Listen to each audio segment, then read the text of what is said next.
Jump scare. What's up? Alright. I am back. Actually, this microphone audio is a little bit loud. No, never mind. We're good, we're good. We are good. We just go...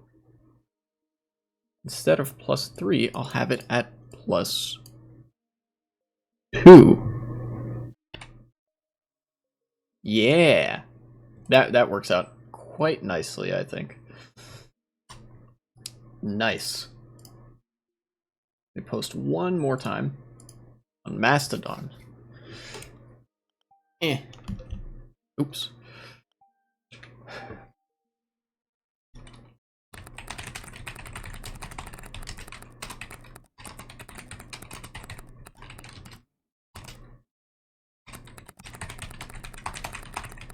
Uh-huh.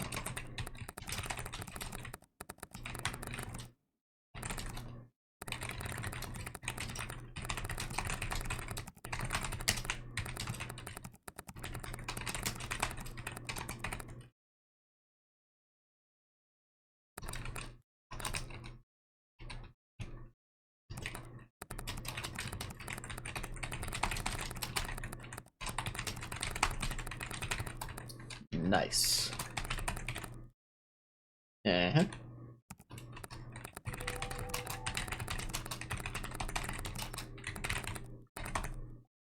Yes.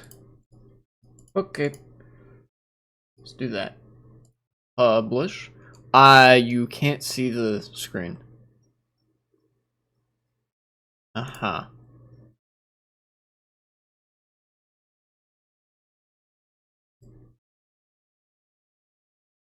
What's going on here? Deactivate. Activate? No. Why is this happening?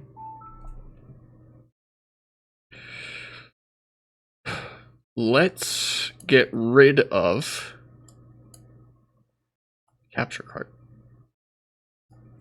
Get rid of that. Create. Yes. Capture card. Okay. Yes. Come down to where you're supposed to be. I don't know why OBS insists on like doing this every now and again. Very bizarre. Let's adjust the audio level. Turn that off because that's not what I'm using to capture the audio. Resize and perfect. Okay, cool. Nice.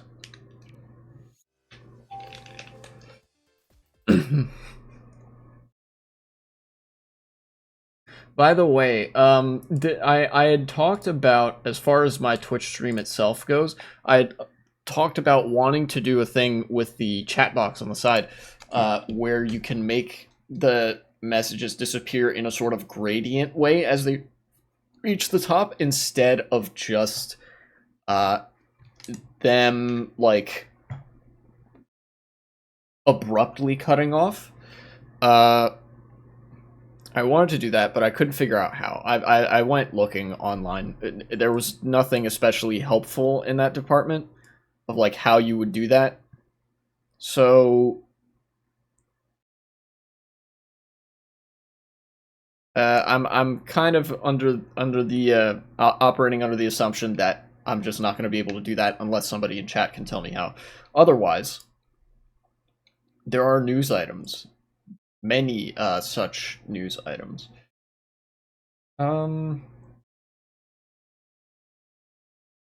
But I will wait until the game starts to get into them because, you know, for once I actually have a really good idea of what I want to talk about, and I am going to make a segment out of this. There are a few things that I want to say about the recent court decision in Arizona, so we'll get to that in a minute.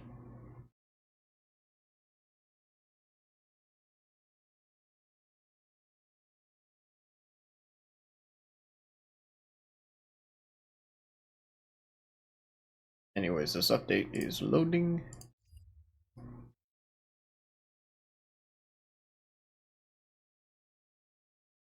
This is a big update. Man. Well, I guess this gives plenty of time for people to show up and to hang out for a little bit. That's for damn sure.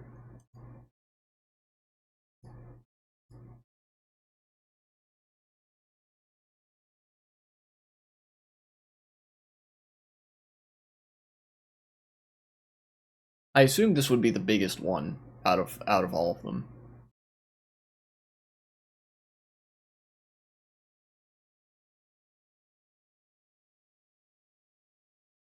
Number go up.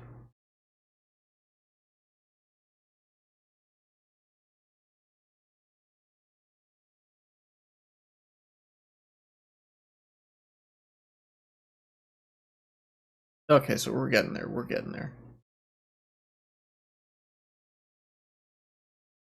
What else can I talk about? Before we get into the big thing, um,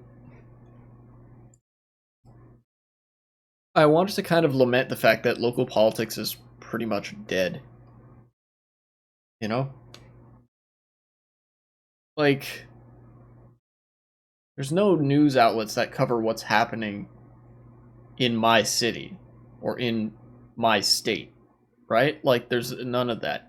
All of it is just either local, quote unquote, local news that covers, well, news in a really big city or sometimes just nationally. There are some like local news channels that ultimately just do national news, but sort of in some ways kind of tilted or tinted in a way that makes it kind of sound more like local news coverage. And then like national news outlets. That's it.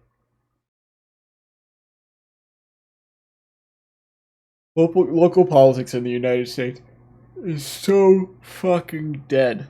It's unfortunate because that's where the bulk of the change happens. Like pilots and studies and policy initiatives, that all happens at the local level first and then percolates upwards to state and federal level. Even for stuff that we know, like, obviously works, that's just part of the process, I think. Uh, it really feels like, it really makes it feel like the US has been sort of hollowed out at the state and local level. Like, the only level at which we can really operate is federal, if that makes sense. Like, there is no distinct local environment. There's no distinct regional environment. It's all just being homogenized in a way that I think is quite alienating.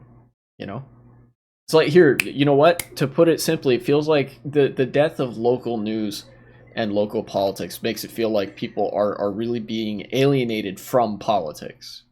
You know.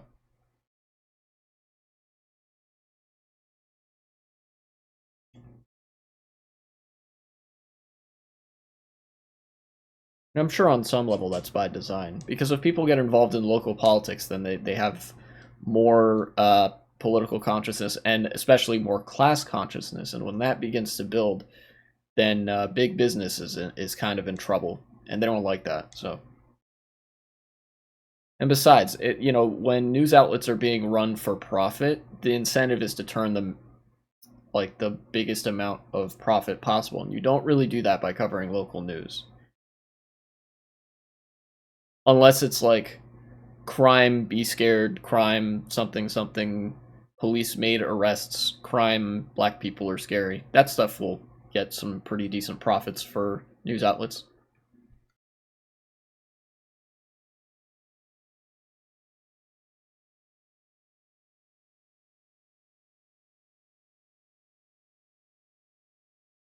It's almost there. Is this like a new track or something that's being installed? That'd be interesting if that were the case. God, soon enough, CTGP is going to be full of tracks that I just don't know. Feels like we've gone through this cycle over and over again. I've considered playing So, oh god damn it, there's another massive update. Ugh. Really should have started this earlier.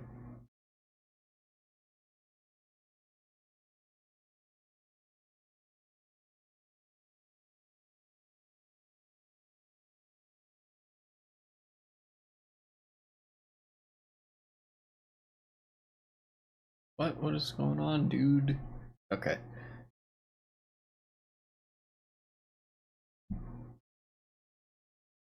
Let me look at the whistleblower thing.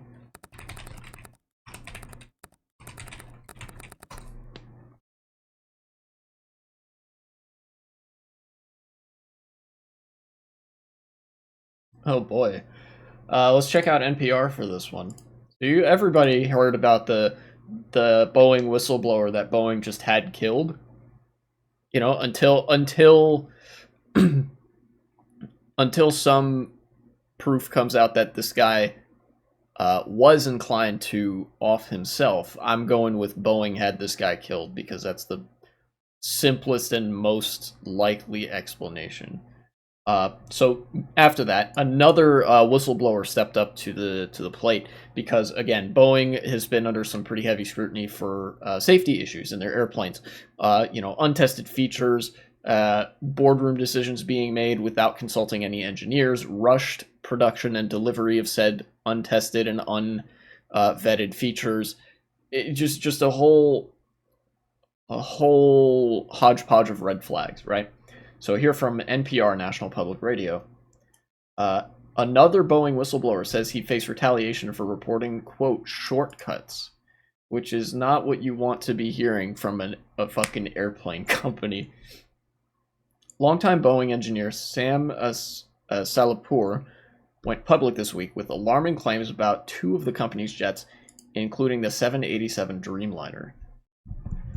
In a virtual meeting with reporters, Salihpour said Boeing was so eager to meet its production goals that it took, quote, shortcuts when it fastened together the carbon composite fuselage of the 787. For those not familiar, the fuselage, that's like the front of the plane. You know, at least I think it is. No, it's not just the front. Okay, yeah. I've only ever seen them use the word fuselage when they refer mostly to the front, but it's like the outside, the main body of the plane. That's the fuselage. Okay. That could dramatically shorten the life of the plane, he warned, potentially causing it to break apart in mid-flight. Okay, yeah, that would be really ugly, and you do not want to risk that from like a strictly are you performing your function perspective.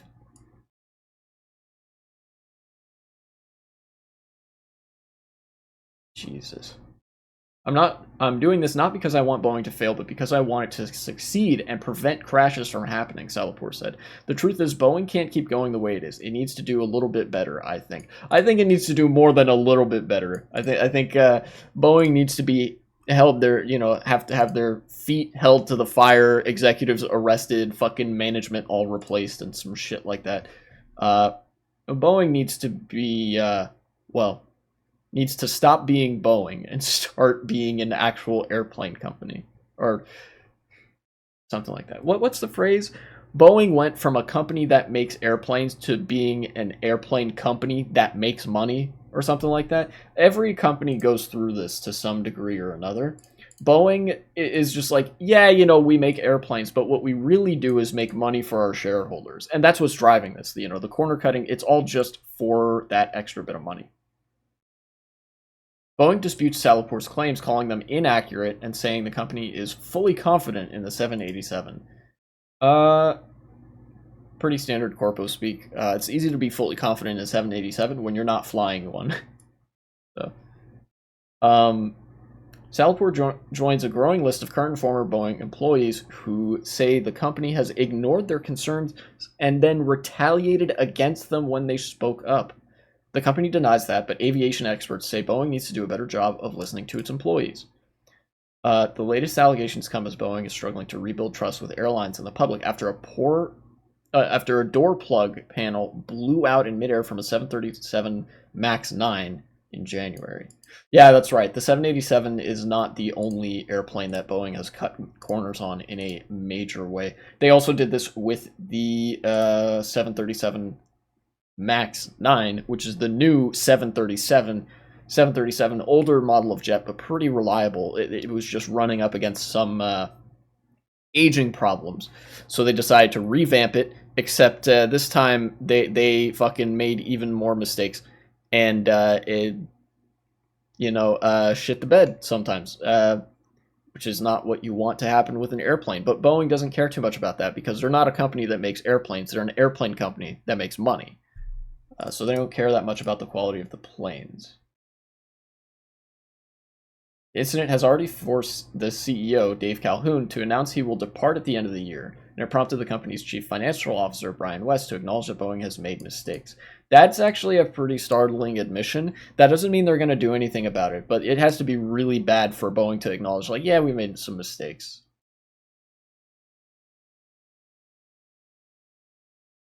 For years, we prioritized the movement of the airplane through the factory over getting it done right, and that's got to change, West said at an investor conference last month.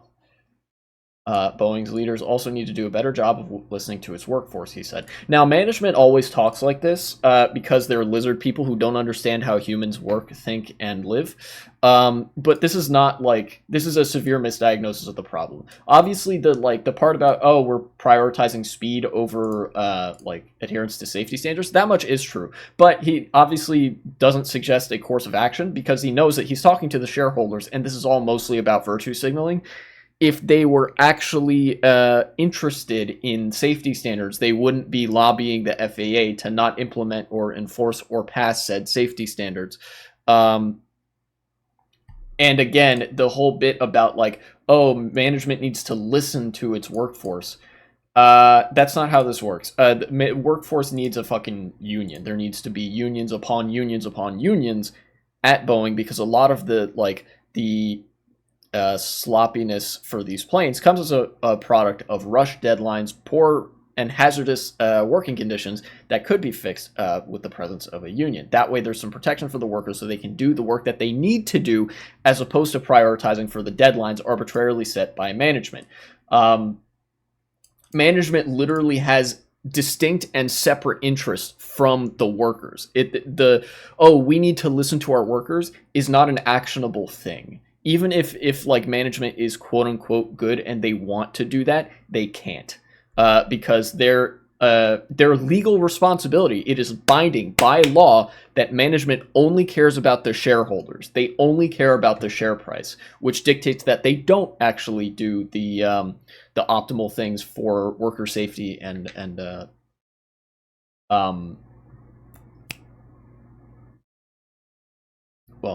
aspects of production that aren't like just meeting the deadline, right? There's a fundamental conflict of interest that makes it pretty obvious that whenever management says we need to listen to our employees, they're virtue signaling. And a lot of times this can be easily turned by managers into anti-union rhetoric when they say like, oh, we don't believe that there should be a go-between between employees and management, as if a union is some sort of separate entity. When in reality, unions are how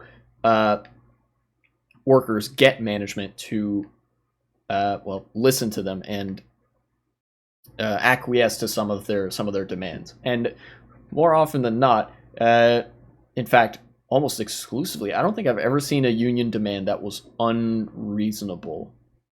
I mean, obviously, I haven't been around for very long, but like, yeah. Anyways, I'm going to continue with the NPR article because that's not done there. Yeah, here we go. A disconnect between Boeing's leaders and the factory floor. In a statement about the latest allegations, Boeing said all employees are encouraged, quote, to speak up when issues arise. Retaliation is strictly prohibited at Boeing, unquote. That's total bullshit because we know that Boeing does retaliate against employees that voice concerns about safety. In fact, they even had one of them killed.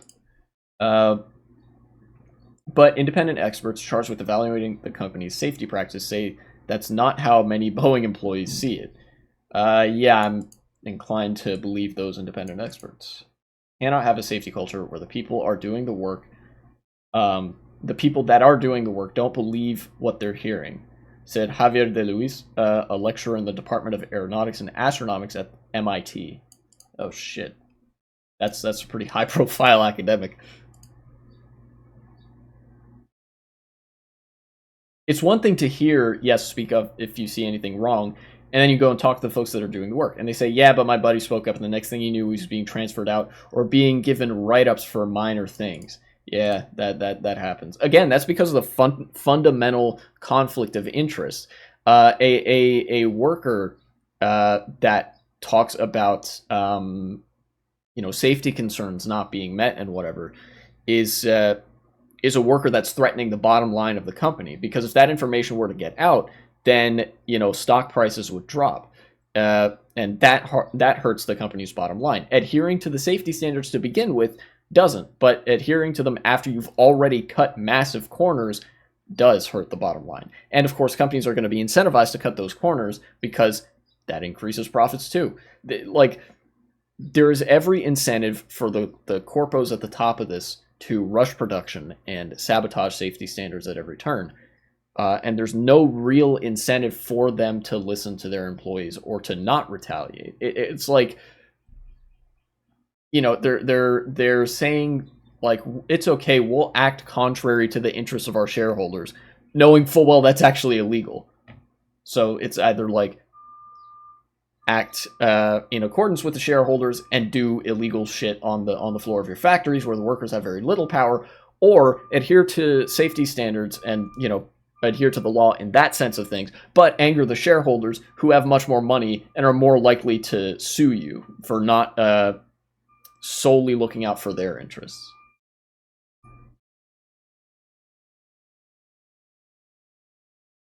How long is this article? Not that much longer. Okay. Other whistleblowers say they face retaliation. Boeing mechanic David Fisher says he spoke up and paid a steep price for it. Fisher worked for Boeing as a mechanic at the factory in Renton, Washington. That's Washington State, not D.C., where the company builds the 737 MAX. That was the plane where the door fell off mid-flight. He says Boeing's leaders were constantly pushing to speed up production. Yep, what I say, ignoring the safety standards. Hey, we need to go faster, faster, faster, Fisher said. They cared more about shareholders and investors than they did planes, their employees, anything. When Fisher finally pushed back, he says he was demoted in retaliation and then fired from the company in 2019. Fisher says many of his friends who still work at Boeing are afraid to speak out. Yeah, no shit. In the United States, this is actually a lot worse than in countries in Europe too, because when you get fired from your job, that's your retirement and your healthcare gone too. Pensions are dependent on your employer, as are healthcare plans, like your insurance. So when you get fired, it's not just that you're no longer receiving a paycheck. You're also not getting regular deposits into your retirement, into your pension. You're also not getting your insurance policy. So and sometimes companies will even do like housing stipend. That's a little bit more uncommon, but it could even affect the stability of your rent situation. So there's a lot on the line when companies decide to just fire somebody. Especially in retaliation like this, they're flippant. It's a very flippant but very serious threat to employee safety. It's like very damned if you do, damned if you don't, from a whistleblower perspective. People there are scared, 100%, he said, because they don't want to get fired. There's also the example of John Barnett, a longtime quality manager who blew the whistle on Boeing in 2019, alleging that the company was covering up serious defects with the 787 Dreamliner. I'm not going to lie, it's been rough on me. It's been rough on my family. I'm still dealing with issues. I'm still having anxiety attacks, PTSD, Barnett said in a 2019 interview.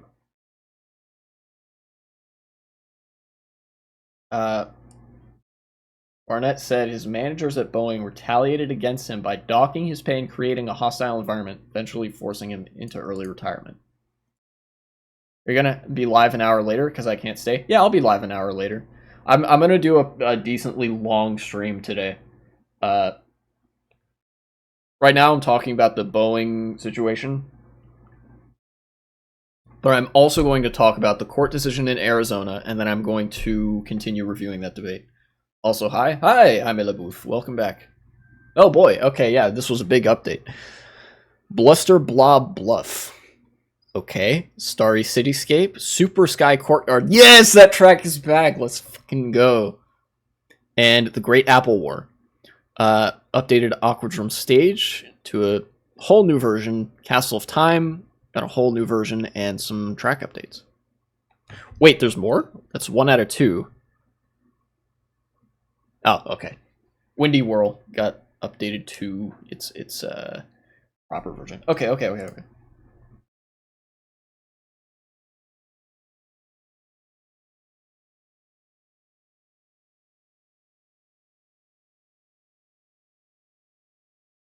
Taking a serious mental and emotional toll on you, but you know, I want to try very hard to keep the focus on the safety of the airplane. That's what my story is about, Barnett said. It keeps me up at night. I can't sleep. It's taken a heck of a toll on me. Barnett filed a complaint against Boeing for wrongful termination. On the third day of depositions, in that case last month, Barnett was found dead in his truck of an apparent self-inflicted gunshot wound, according to police in South Carolina. Yeah, this is the guy that Boeing had killed. And yeah, I can imagine that this shit would weigh on you, especially when Boeing is so fucking dedicated to maintain like bad safety standards on manufacturing something as critical as a fucking airplane. You know, you want your airplane to meet all the safety boxes, and like you want it to clear that bar with room to spare. You don't want to be falling out of an airplane, you know?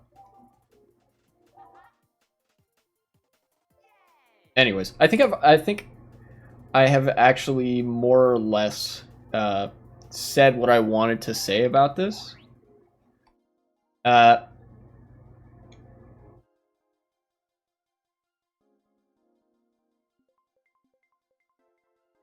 this other whistleblower, Sam Salapur, is now going to do a deposition. I think he's going to testify. Actually, yeah, here we go. Salapur will have another chance to share his story next week when he's scheduled to testify before a Senate subcommittee on Wednesday. Boeing has been invited to, but it's more likely someone from the company will testify at a later date. Okay. Yeah, I don't think they want to be in the hot seat at the same time as the guy fucking roasting them. Especially after they killed the other whistleblower.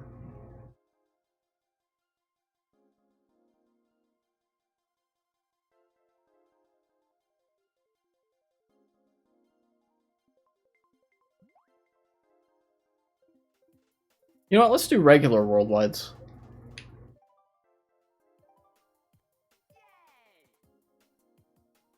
I'll do some regular worldwides, and I will talk about the hot button political topic in the United States today that isn't Palestine, abortion.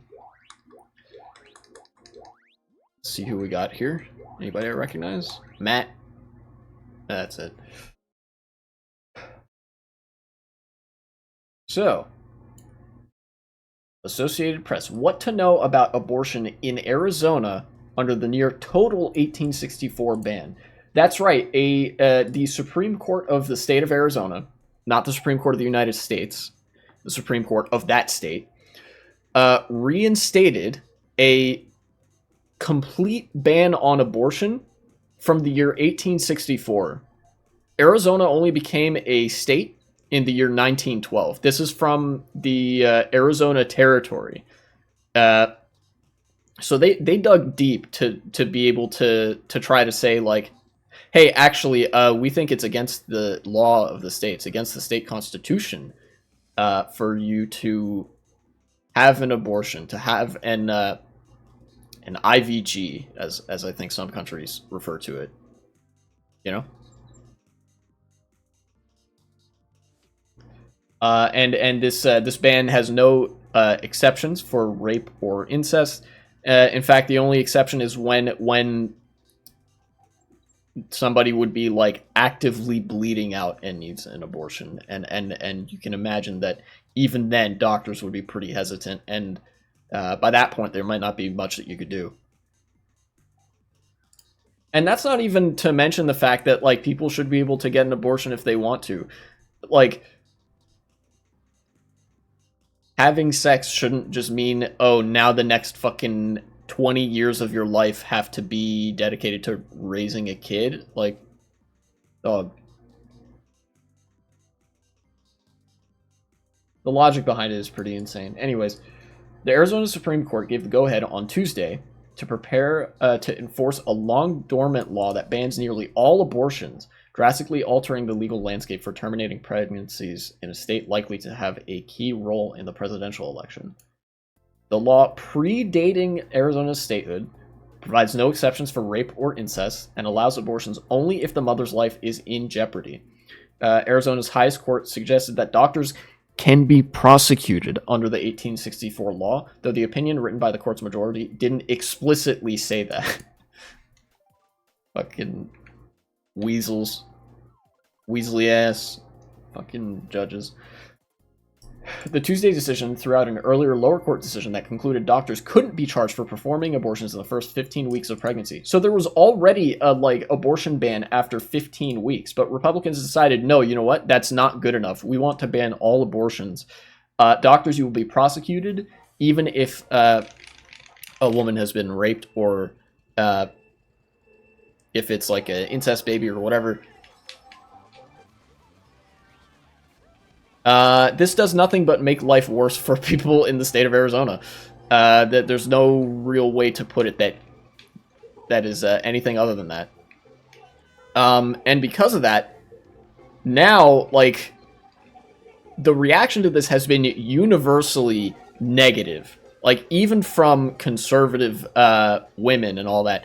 Like, the right wing is going absolutely insane with the infighting over this one. And I think rightly so, because nobody actually wanted an abortion ban to happen that isn't, like, the most ghoulish fucking white man or, like, most breeding kink, like, white woman imaginable. It's just such a normal and run-of-the-mill health practice that, like, not having it would pretty much send your country back to the 19th century in terms of living conditions, life expectancy, things like that.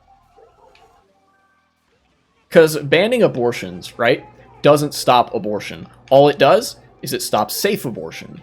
You know, whenever unwanted pregnancies happen, that's bad. So how do you solve that? Well, with sex ed, first off, which Republicans also hate, and you know, with contraception and with abortion, which Republicans also hate, because Republicans just want women to be baby factories. You know, no social state, no healthcare, only breed. And so, because half the population of the United States is women, they saw this and they're like, everybody did a double take, because nobody really, if for the longest time, people didn't really expect the Republican Party to succeed. They're the dog that caught the car. They don't know what to do with it now. Like, they've caught the car. They're like, all right, now what? I guess we just banned abortion? Cool. And people fucking hate that.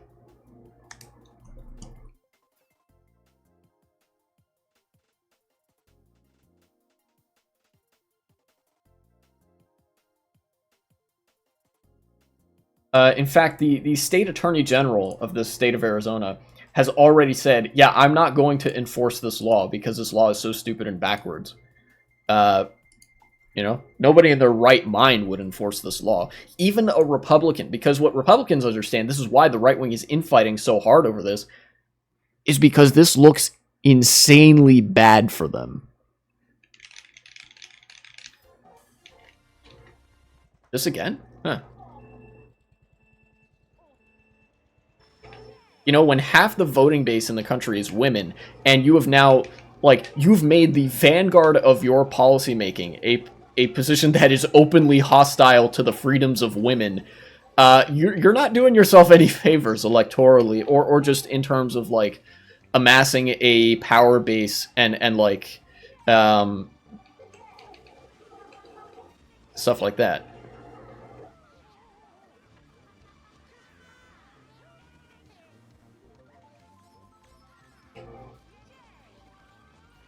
Um, so hopefully, the attitude of the state attorney general holds, and this law will not be enforced in the state of Arizona. That would be pretty good. But apart from that, like that's one thing I'm hoping for. That's not entirely certain is the enforcement of this law. But this is another. I want to elaborate a little bit on this being another nail in the coffin of the Republican Party, because it really is. Like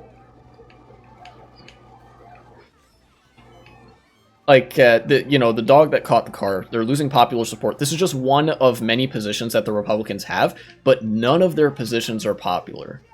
Like they barely get some support with the with some of their anti-immigration positions, but apart from that, like tax cuts, nobody likes that. Banning abortion, nobody likes that. Fucking making it harder for black people to go to college, like maybe they can pitch that if they abstract it enough to, I don't know, DEI or some shit, but that's just them saying the N-word at that point. And people grew pretty wise to that one pretty quickly too.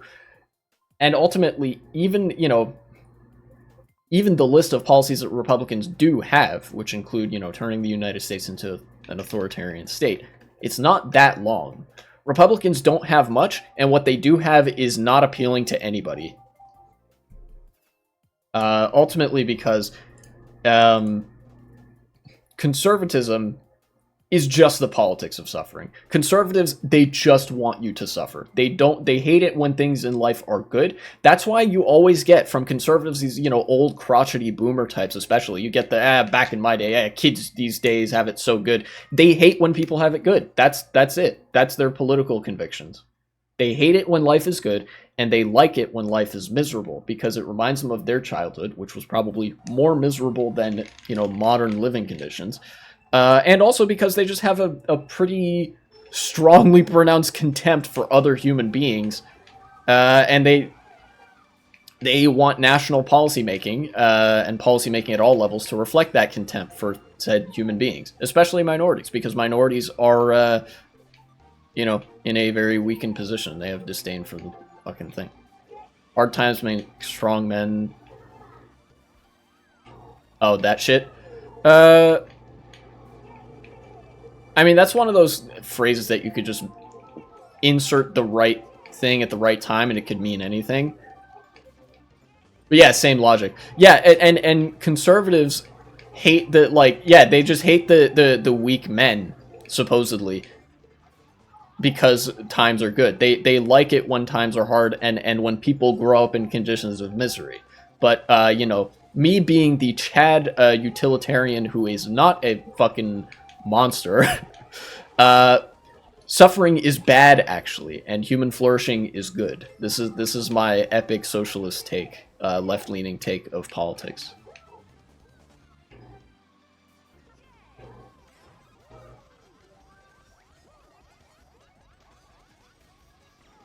Ow.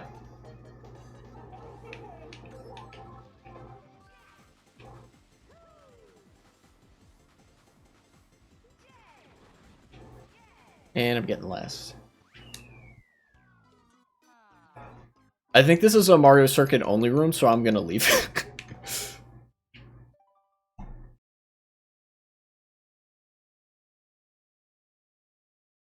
So, with this ruling, and with rulings like this, with policy like this, the Republican Party is going to alienate more and more and more of their base. And I'm all here for it, because this is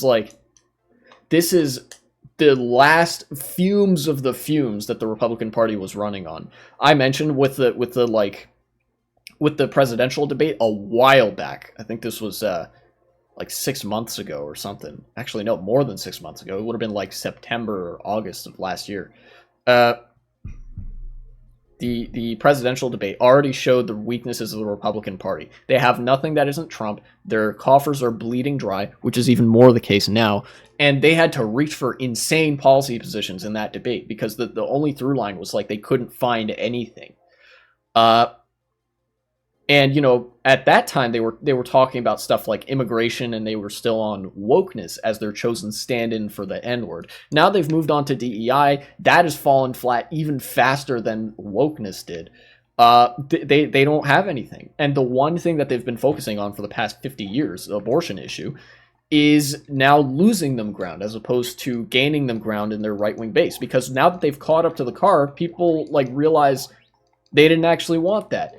It's like, I think people in the Republican Party have even said that, like, the fight to achieve an abortion ban is more politically beneficial than actually achieving it, right? Like, imagine you're a Republican, you know, maybe you're have a family, you're a guy, or maybe you're a woman, or, you know, imagine you're in some circumstance like that, and the Republican Party one day in your state, you know, state of Arizona or whatever, says, congratulations, you no longer have abortions. You don't have access to abortion anymore. Like, what?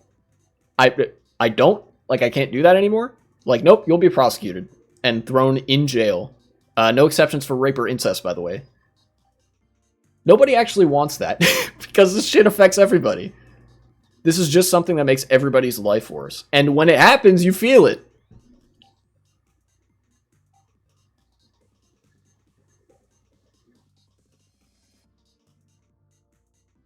I think I recognize some of these people. In fact, the Democrats already smell blood in the water. They smell a lot of blood in the water. I'm gonna actually show. I'm gonna show this video on stream here. I'm gonna go to React Andy, and it's gonna be this. Okay.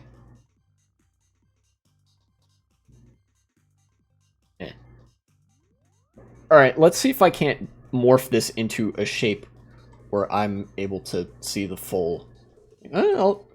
almost. So this is the Democrats. This is actually from the Joe Biden's presidential campaign. Democrats are already capitalizing off of the Republicans shooting themselves in the foot. Let's check it out. This is one of our willow boxes. This is just... If the text is a little small, I can read it out.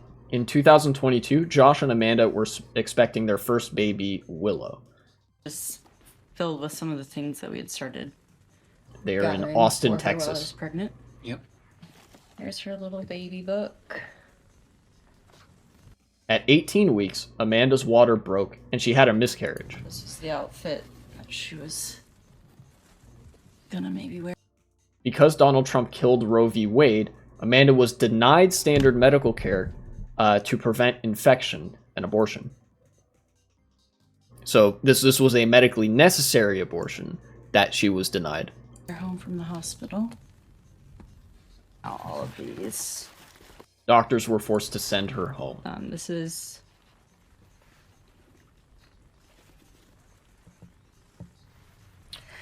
the blanket that she was in. 3 days later, Amanda was in the ICU with sepsis. She almost died twice. These are her little footprints. The infection caused so much damage, Amanda may never get pregnant again. It's okay. Trump did this. I'm Joe Biden, and I approve this message. This is... Yeah. Pretty good political messaging, I would say.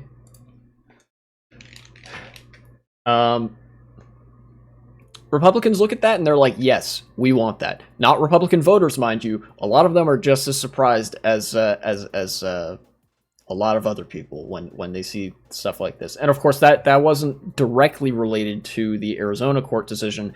That was an example from Austin, Texas, but that is another state that has a pretty wide-ranging abortion ban. And these are necessarily the consequences of abortion bans.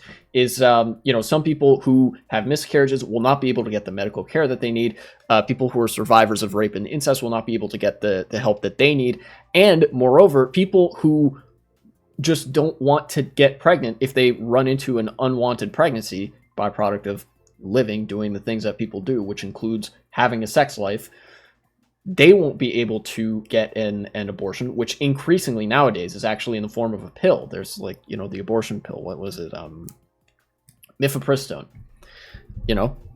Republicans, when they think of abortions, they usually think of coat hanger abortions. But the thing is, that's the kind of abortions that they want to happen. Like, abortions nowadays, sometimes it's an invasive procedure, but if you're doing this in like a doctor's office, it's pretty damn safe.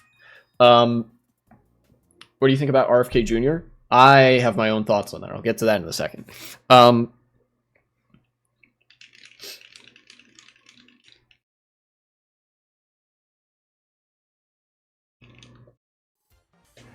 And it just kind of goes back to the Republican Party's politics being the politics of suffering. They don't care, at the best of times, they don't really care about the consequences of this policy making. And more realistically, I would say they sort of, they want us to go back to the days of women being second-class citizens. I think I've talked about this before, that the degree of gendered integration in American society is actually quite high. It used to be the case that there was a lot of gendered segregation. Like, men and women would often have very separate lives to each other, even when they were, like, in a marriage or whatever. Now that's not the case, but Republicans want to go back to that. Oh, what? Oh, you're supposed to go that way. Okay.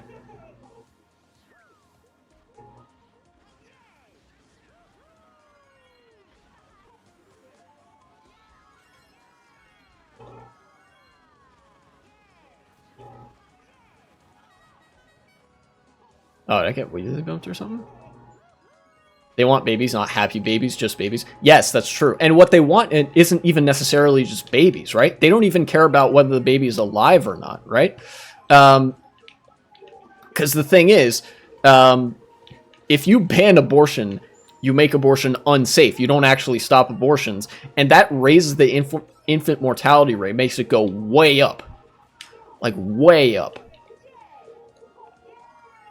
And when that happens, you don't even have alive babies anymore.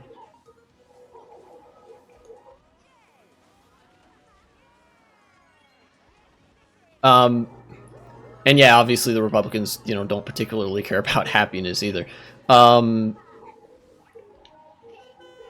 It's just about returning society to like a draconian social norm where men and women were in very segregated parts of life. They basically want to strengthen patriarchy in a way that makes life better for zero people, except for, I don't know, fucking weirdo rapey Republicans. Like that's the only group of people that I could think like benefit from this. Even people who are like maybe a little bit casually chauvinist or whatever, like if they view women as human beings, which is not a high bar to clear, and I think most people clear that bar pretty soundly, like nobody wants that. You have to be a special kind of fucked up to want this. But anyways, this is going to be front and center political issue in several elections to come. And I think if anything, this will be the issue that kills the Republican Party, because they've now alienated almost every single woman that is in their base, either by product of it affecting them directly or them being older and it affecting one of their kids. Parents, if they love their kids, tend to get pretty touchy over their kid potentially not having control over their body in very dire situations, especially in instances of potential rape and incest. Yeah.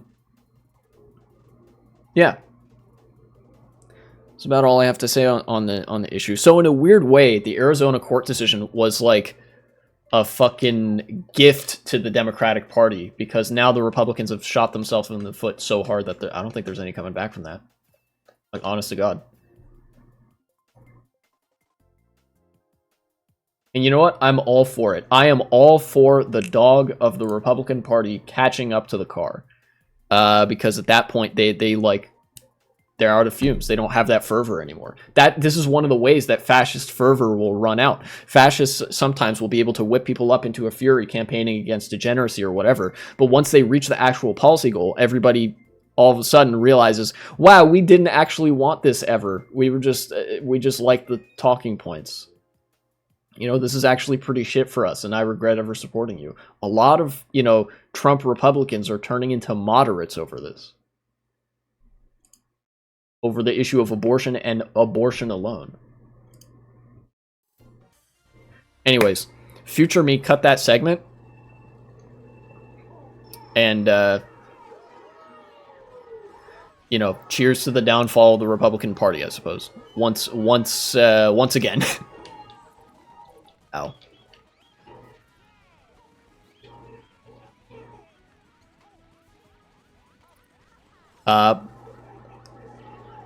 But globalize my agenda. Future you is such a Chad Lord. Yeah, that's true. Future me is always like, he carries the whole channel. He definitely does. He definitely does. Current me is exercising a very different set of skills than future me. You know?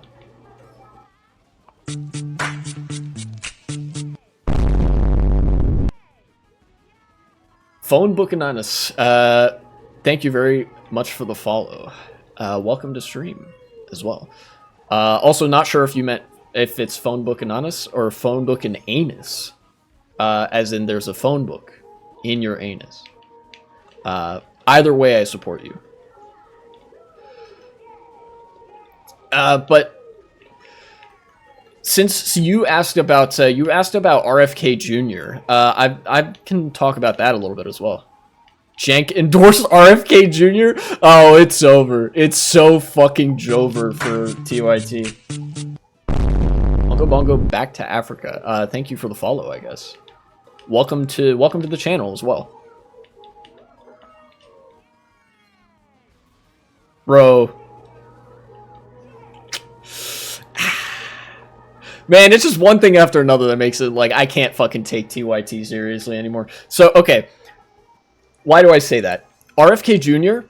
is a Republican plant in the Democratic Party. For people who think that might be a little bit conspiratorial, there is some evidence from recently that corroborates that. And this is not the first time that Republicans have done this either. From when my dad worked at the Democratic Party in the 1990s with the Clinton administration, I believe, there were some examples of Republicans running as Democrats, so that then when the general election happened, they would drop out of the race and concede to their Republican opponent. It used to be a more common thing back when you had a harder time telling Republicans from Democrats, but nowadays it doesn't happen as much anymore. The vaccine is going to give you autism. Too late, baby. I already have autism. Let's go. Yeah. But you know, RFK Jr. is basically Democrat in name only. Is the best way I could describe him, I think. You know, because he's very conservative. He's, you know, his main thing is that he's anti-vax.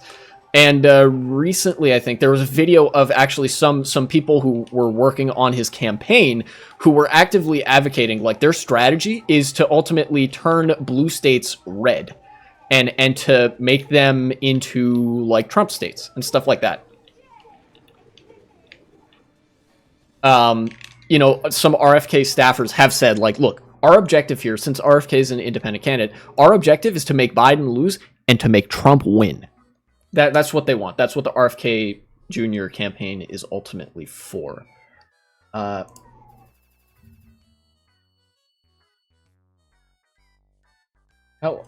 no. I was gonna say, how old is this? This is only from 6 days ago? Bro.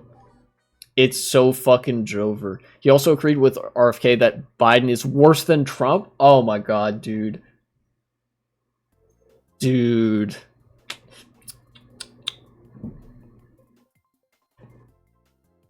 Says that Biden has been corrupt his whole life. You're never gonna get anything from corruption, but corruption from Joe Biden, the Democratic Party. They love to rig elections. No, dude. TYT's doing the pivot. Ah! TYT's leaving the left, dude. Oh my god. Man. Yeah, RFK Jr. Here's the thing, right? RFK Jr. potentially is a benefit to the Democratic Party. Because RFK Jr. is openly conservative enough that he mostly draws support from a Republican base, right? Like, a lot of the people that are voting for RFK Jr. would not be voting for Joe Biden otherwise. And the video is also going off about mainstream media. Yeah, as expected from Cenk. Man, he used to actually have progressive opinions. Now he's just all fucking Joe Biden bad. This is what... Okay. Actually, I'll get to that in a second. RFK Jr. has no shot. But because he's a right-wing independent, as long as he remains... as his image remains the one of a right-wing independent, he's a benefit to the left. Because what's the term? There's an effect. There's a term for it, but like there's an effect whereby independents are ultimately a detriment to the presidential candidate from the mainstream that they ideologically align with more. So like, if there was a left-Green Party candidate, they would be more so a detriment to Joe Biden than to Donald Trump. But RFK, being a right-wing independent, is more a detriment to Donald Trump than Joe Biden, because those are people, right-wing voters, who would be voting for RFK, who otherwise, if RFK wasn't in the race, would be voting for Donald Trump. And that, that's how that works. Oh,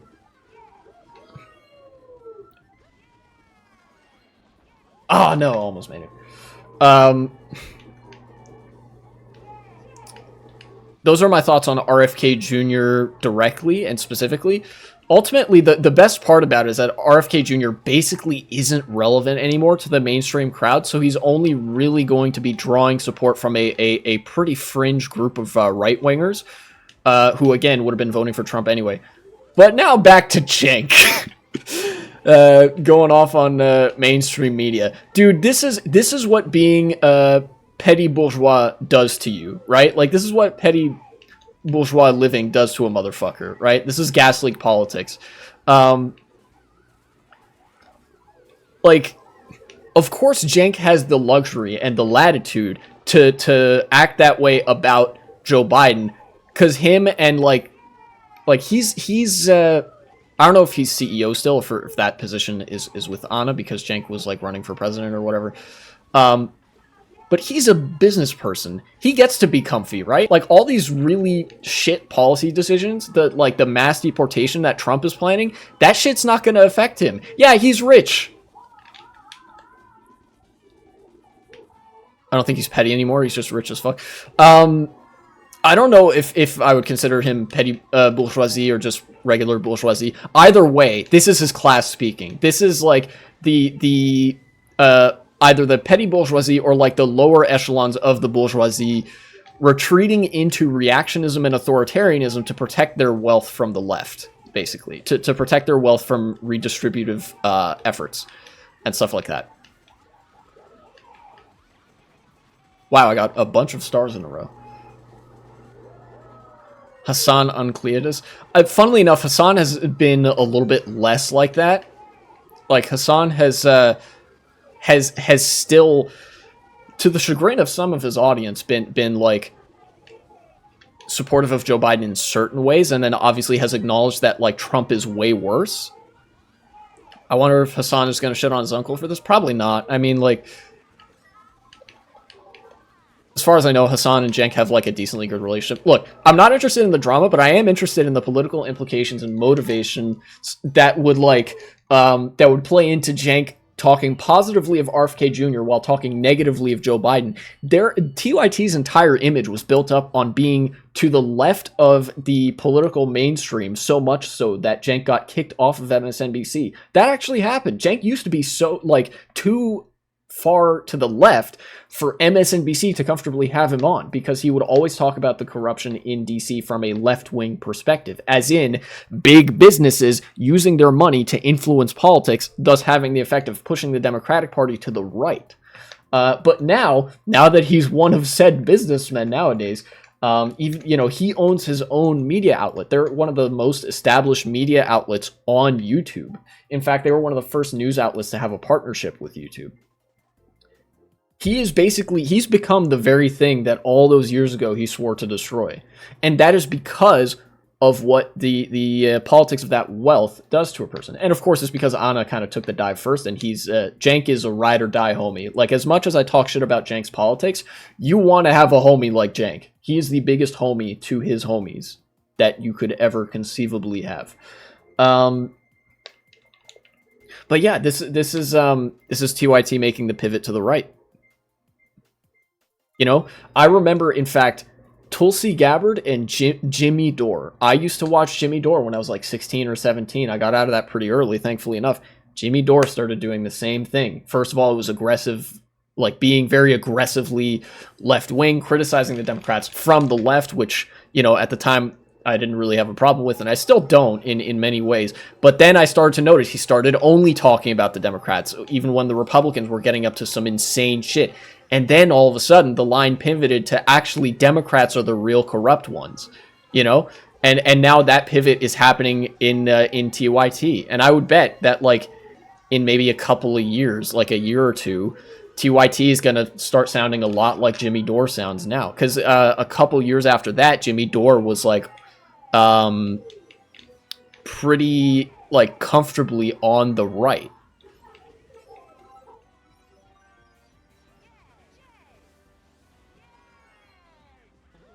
This is what the right-wing pipeline does to a motherfucker. And what wealth does to a motherfucker. Oh, no. No! Why'd you do that? Man, African Online talked about how gassing Syria was fake. Sent a leftist video to prove it to me. Yeah, that's the kind of conspiracism that, like... that really is an integrated part of this pipeline, Can you guess who he sent me? Jimmy Dore.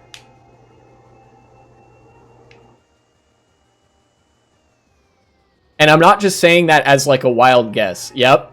I know from experience, having seen some of Jimmy Dore's stuff. This was long after I stopped watching him, thankfully. Yeah, one of the first things that Jimmy Dore did on his pivot to the right was become pro-Assad.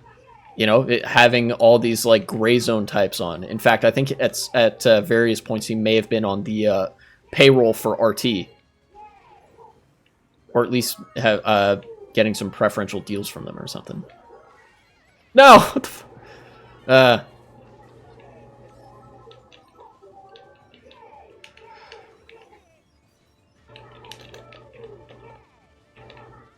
No, I almost made it. That would have been sick. Alright, let's keep going.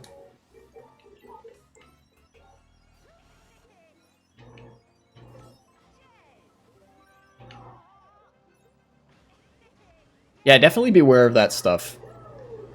RFK Jr., he really didn't have very many policy positions, like, when he was running. And now that he has any policy positions, they're batshit insane. Like, his main thing that he's known for is being anti-vax. So. And being, like, a COVID conspiracy theorist and shit.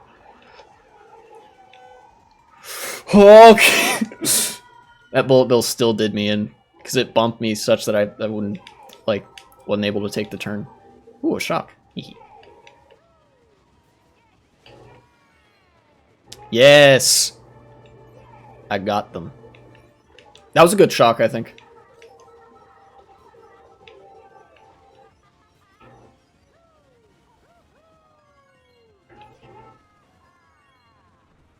Alright.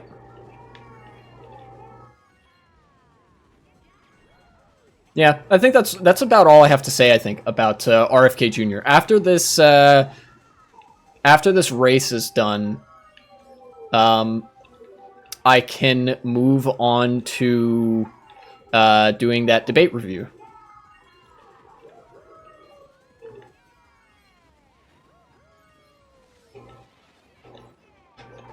No fucking way. No way, dude.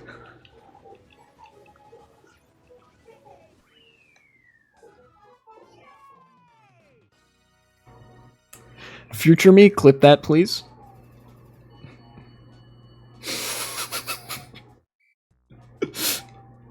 Cheesed him. Fucking cheesed him, dude. All right. So, I'm gonna get back to the debate review. I regret to inform you something negative, actually, about this debate review.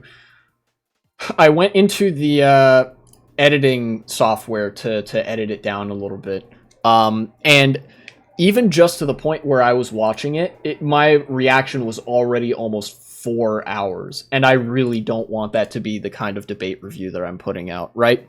I'll pull it up, and then I'll outline what I think was wrong with it.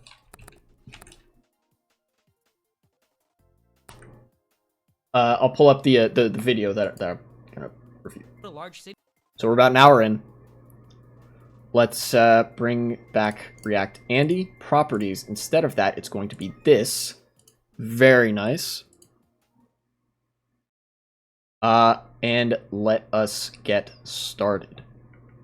Actually, not quite yet. I'm going to explain what I had a problem with in my debate review.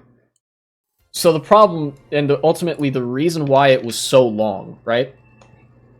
The reason my debate review was so long, I think, is because, first off, I had a hard time sort of calling it while I was ahead. Like, I mentioned at a few points, and I have no doubt I will mention again, that JonTron being a white nationalist defers to the same thought-terminating cliches over and over again. Like, he kept saying the same four-ish things, At some point, I have to just say, I've already addressed this, or, this isn't even worth me refuting anymore, or something like that, But I wasn't able to do that. That's for one. And then for two, I think I ultimately kind of shot myself in the foot by picking a debate that was really long to begin with. This is JonTron versus Destiny. This is a 2-hour long debate,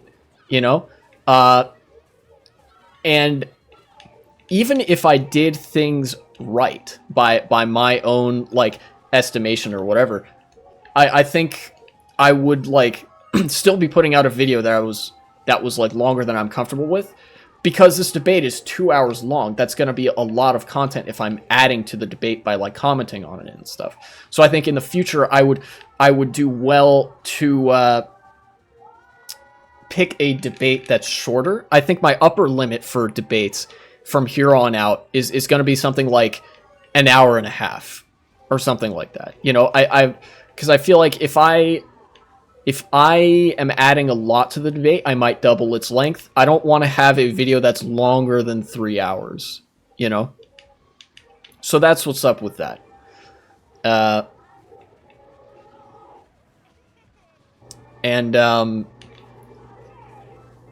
But with that in mind, I do want to finish this. This will be available on Twitch, and obviously there are the unlisted streams on the publicly available playlist on my channel, where you can watch the debate review over the course of several different streams if you really want to. But this is one that I'm not as comfortable making into its own YouTube video for the reasons I outlined.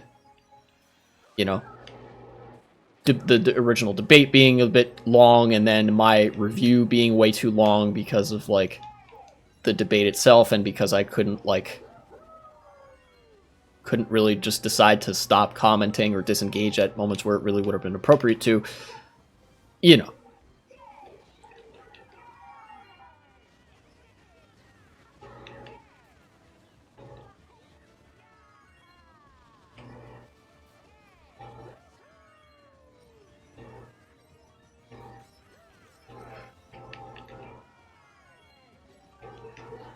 No, I got bumped off. Okay. Cities in the United States with tons of people, Let's continue. and different races and different religions all get together and work along with each other. Of course, because we're not fucking savages, man. But you're I'm talking- saying that. You're going tribalism. Like, What I am saying is that it is principally not wrong to want to keep a continuity in your nation. At every other Okay, so we were saying this from dumb shit. Israel to Uh, Ethiopia but we've is already- awarded this. I don't Hitlerite care nationalist about arguments and stuff. American. I care about America. You keep Okay, going well, back to- well, I don't even know what you're saying. I just disagree with you. Then you're not Okay, so really then making you any think. So then points. let me try to reframe your argument and tell me if you think that's right. You think it's Even though I'm getting blown out on these new tracks, I do kind of like how I'm racing while I'm talking. I'm driving decently well. okay to keep a country from progressing as much as it can in order to maintain a racial identity? Do you think that's an okay thing? Yes, JonTron doesn't even need to answer. The answer is yes.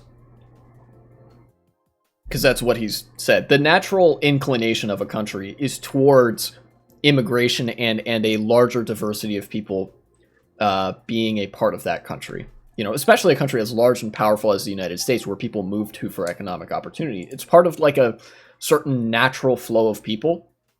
You know, people move from one place to another and stuff like that, especially when they're moving from bad circumstances. So yeah, that is what JonTron believes, that we should halt progress, civilizational progress, just so America can be a majority white country. I think. Sorry, one more time on that. Do you think that it's okay for a country to stifle its growth a little bit in order to maintain a homogenous cultural identity? Yeah, I think it's fine. Japan does it. They just did a. Okay, Did it- why did you... Once again, the Japan as the model society thing, I don't think we're exactly dealing in terms of whose life would be benefited by what. come to the United States instead of going to Japan then? I didn't come here, dude. I was born here. Oh, why did your parents come here instead of going to Japan? I don't know. Well, I don't care about Japan. I'm talking about the United States. Like, Ooh. Yeah, I'm just using another country as an analogy. I'm just okay, sa- but that's a country with a totally different set of values or beliefs than us. So there are different. Whoa, countries with lag, different values lag. and different beliefs. Is it, so there are those. They exist. Yeah?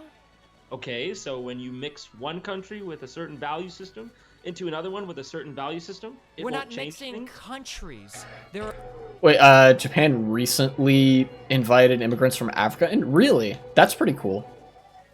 I'm curious to see what kind of, what that's gonna do, because Japan has a problem with, not institutional racism, but what the term is, I guess, colorism, where it's like widespread, really weirdo beliefs about people of different skin color. Basically, like, there's widespread person-to-person racism in Japan. But they don't have the same history of institutional racism against black people that the U.S. does. That'd be interesting to see how that plays out. Yeah. That in mind, though, let's get back to There are it. people coming over They and come becoming from American. somewhere. Yeah, and then they become Americans. Their children are Americans. But the stats don't back you up on that. Wait, th- what? What? Stats don't... Fucking Trump's mom was fucking Irish. What do you mean the stats don't back you up on Irish that? is European, bro. I don't know what you keep going on about. Look, I'm not saying that it doesn't happen. I'm not saying Don it doesn't Tron's just happen. I'm Nazi posting saying at this point. We can see that there exists some divides. I agree. What with?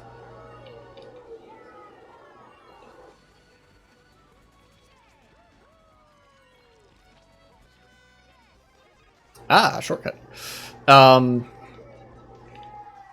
I should elaborate actually on my statement about Japan earlier about like, oh, that'll be interesting to see. I think all things considered, this is going to be pretty incontrovertibly, this is probably going to be very good for Japan. Around 12,000 Africans already live in Japan. That's not very much for a country the size of Japan. You know, Japan's a big country. I think Japan allowing immigration is pretty universally a good thing because, like, you know, Japan has a pretty severe, pretty pronounced population demographic problem, you know, aging population and all that. They need new people, but the circumstances in that country are such that people aren't gonna, like, there's a lot of social alienation, civil society is very weak, people aren't gonna, like, start families because they can't. You know, believe me, people want to, but they really can't. And, you know, this is going to actually increase the labor force in Japan. It's going to foster, like, GDP growth, economic growth more accurately, and economic activity more importantly than anything, which is going to, like, enable civil society to start building again. It's very difficult to make certain economic changes if there's not growth in your country. This is why it's like line go up isn't necessarily good on its own, but line go down is always bad, because when there's population decline or stagnation, it makes it very difficult to maintain the economy at a certain level, like even just regular production, especially because if you're hemorrhaging jobs and stuff. It sounds neoliberal to be thinking in those terms, but, like, again, immigration to Japan would be good for the same reason immigration anywhere else would be. There's just some foreseeable hiccups with, like, oh, is the colorism they're going to develop into full racism, or is it going to be, like, more of a muted thing? Anyways, back to debate. When you do We have this kind of 456 immigration wrong, African and citizen. you need to have That's the also people pretty assimilate, low. so it needs to be slow. It needs to be slow. Okay, but I'm you're not saying, now you're talking about assimilation. So what if whites became the minority, but most brown people assimilated to the culture? Would that be okay then? yeah, but if they assimilated, they would enter the gene pool eventually and would just, you know, I mean, but we're talking Become white? not become white. That is what he's What saying. then? But that's how it worked. That's how it. For our population, not that bad, I you're think. saying that Yeah. brown people- Actually, I think that's actually proportionally higher than Japan. If Lithuania's only got a population of like 1 point something million, and Japan has a population of like 140 million. Yeah, no, that is a proportionally higher Black African population than Japan has. Huh.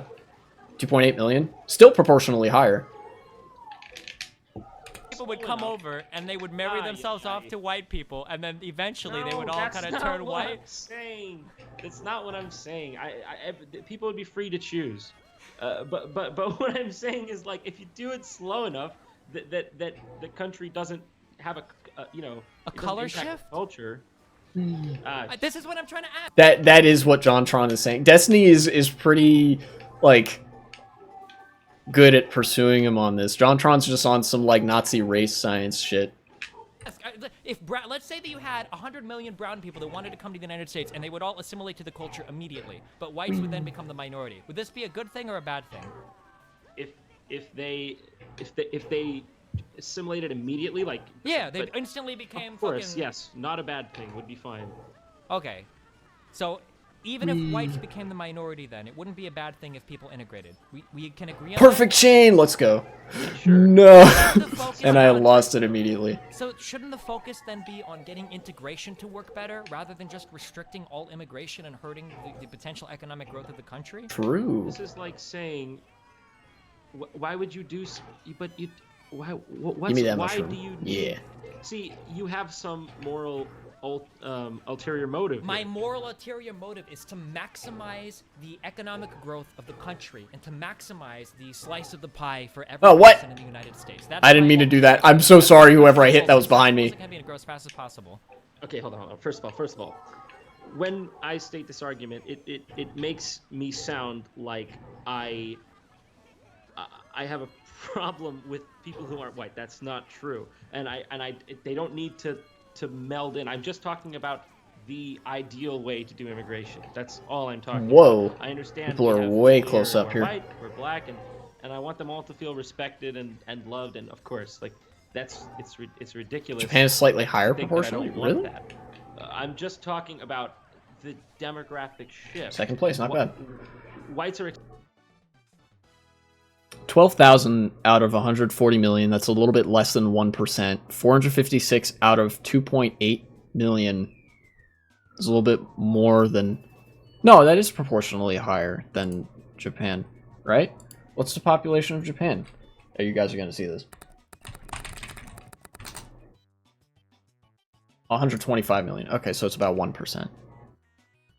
Yeah, 456 out of 2.8... Wait.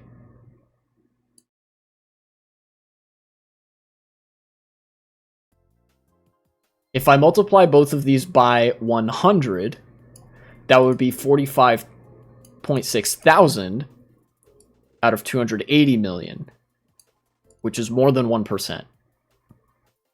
Right?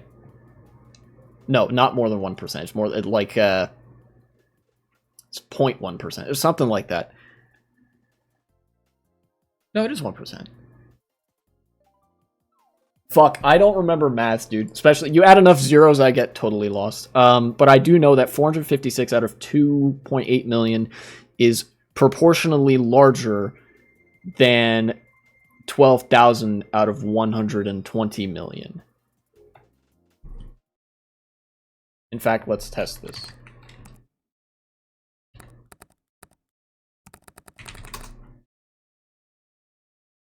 .00. Oh, wait, no, that's 1/10 of one. Wait. Yeah, okay, hold on. Fuck, no, maybe you're right. I can't do math, dude. Down and take it. But no, I got okay, 614% of Lithuania is black. Yes, this is true. Was assimilation. Why do we keep going back to whites? Because Do not listen to my math takes. Only listen to my politics takes. I'm a leftist. I'm not good at math, okay? I think it does. Then why do you have black people and Mexican people that exist here that are fully bought into American culture? Has your race influenced your ability to assimilate to American culture? No, but I mean, why would we have things like Black Lives Matter then? Because black people experience a disproportionate amount of problems in the United States, and this is a group that's trying to advocate on behalf of those problems to get them fixed? I mean, I wish that your utopian worldview was the way. Do you it think is. that black people don't experience a disproportionate amount of problems in the United States? He does think that, by the way. JonTron does I'm think sure that. they face issues. Yeah, That are unique probably to the black community? I think so. Probably Okay, they so do. then that's where then you agree with the existence of Black Lives Matters. That's why they exist, is to advocate on behalf of these people. No, that's not. That's not true though. That just because I would agree that they might have a different experience doesn't mean I advocate for Black Lives Matter. Wait, why? So what do you disagree So with? then black lives don't matter, JonTron? What is Clipped. their Got methods? Are him. you talking about the most extreme rioting that you have seen, like on certain conservative media outlets, or are you talking about the general group altogether? I Bro, didn't what's see this them guy on doing? conservative media outlets. I saw them with my eyes. What are you talking about? It still happened. Okay, Yeah, so you know, should the we riots ban? were Do we one. need? Do you support hockey players? Or Blood people is that are athletic waffling right events? now. Because people that are into athletic events riot sometimes when their team loses as well. I Do you see? absolutely disavow all that kind of violence, but Okay, the and Black there are a Lives lot Matter of- movement doesn't Ooh. disavow violence. They There don't. are a lot of BLM people that disavow violence. Of course, there is. W eyes. If you see the actual demonstrations, you'll find tons of people walking around with cameras talking about not starting up shit. Watch out for agitators. Don't live it. There are tons of black people that don't think that they need to go and riot and be violent. That's definitely a Okay, thing. I'm sure that that's true, but I have seen Ow. most of Okay, the you got the mainstream mushroom. stuff that I've seen hasn't really disavowed that kind of stuff. But that's just my opinion. That's one man's opinion. Take it as you will. Okay, but you don't disagree with maybe the existence Ugh. of BLM as a thing to The classic "that's just my opinion" defense after he like spent fucking hour plus talking about this. Like, it's very typical. Whenever a Nazi or a white nationalist has an indefensible opinion, they will defend it by invoking their right to have that shitty opinion, which is a pretty damning indication that the only defense that you have for your opinion is that it's not literally illegal to believe that, right? Like, when you say, hey, that's just my opinion, you're saying, like, hey, whoa, I'm allowed to say this completely stupid thing. Like, yeah, you are. That doesn't make me want to punch you in the face any less for how stupid it is. address, things that black Americans might feel, disproportionately impacts them in the United States. Like, it doesn't seem to be like the worst idea in the world. Me clipping that tree actually worked out really well. I mean, but they don't actually want to talk about what's causing black lives in America to be affected, which is young black males or Okay, they- what's the I was just about to say, the culture, and then he's just like young black guys. Yeah, problem okay. with young black males? well, they commit disproportionate amount of crime in the country and Why do mostly you think against they each other. commit? Why do they commit a disproportionate amount of crime? Yeah, here we go. Well, we can go into that forever, and I don't really want to go into it. See, okay, here's an example where he actually doesn't want to go into it. He's genuinely, he's not interested about the explanation of why young black men commit a large amount of crime. He's only interested in the fact that they do because he can use that as a convenient bludgeon to justify a white supremacist hierarchy.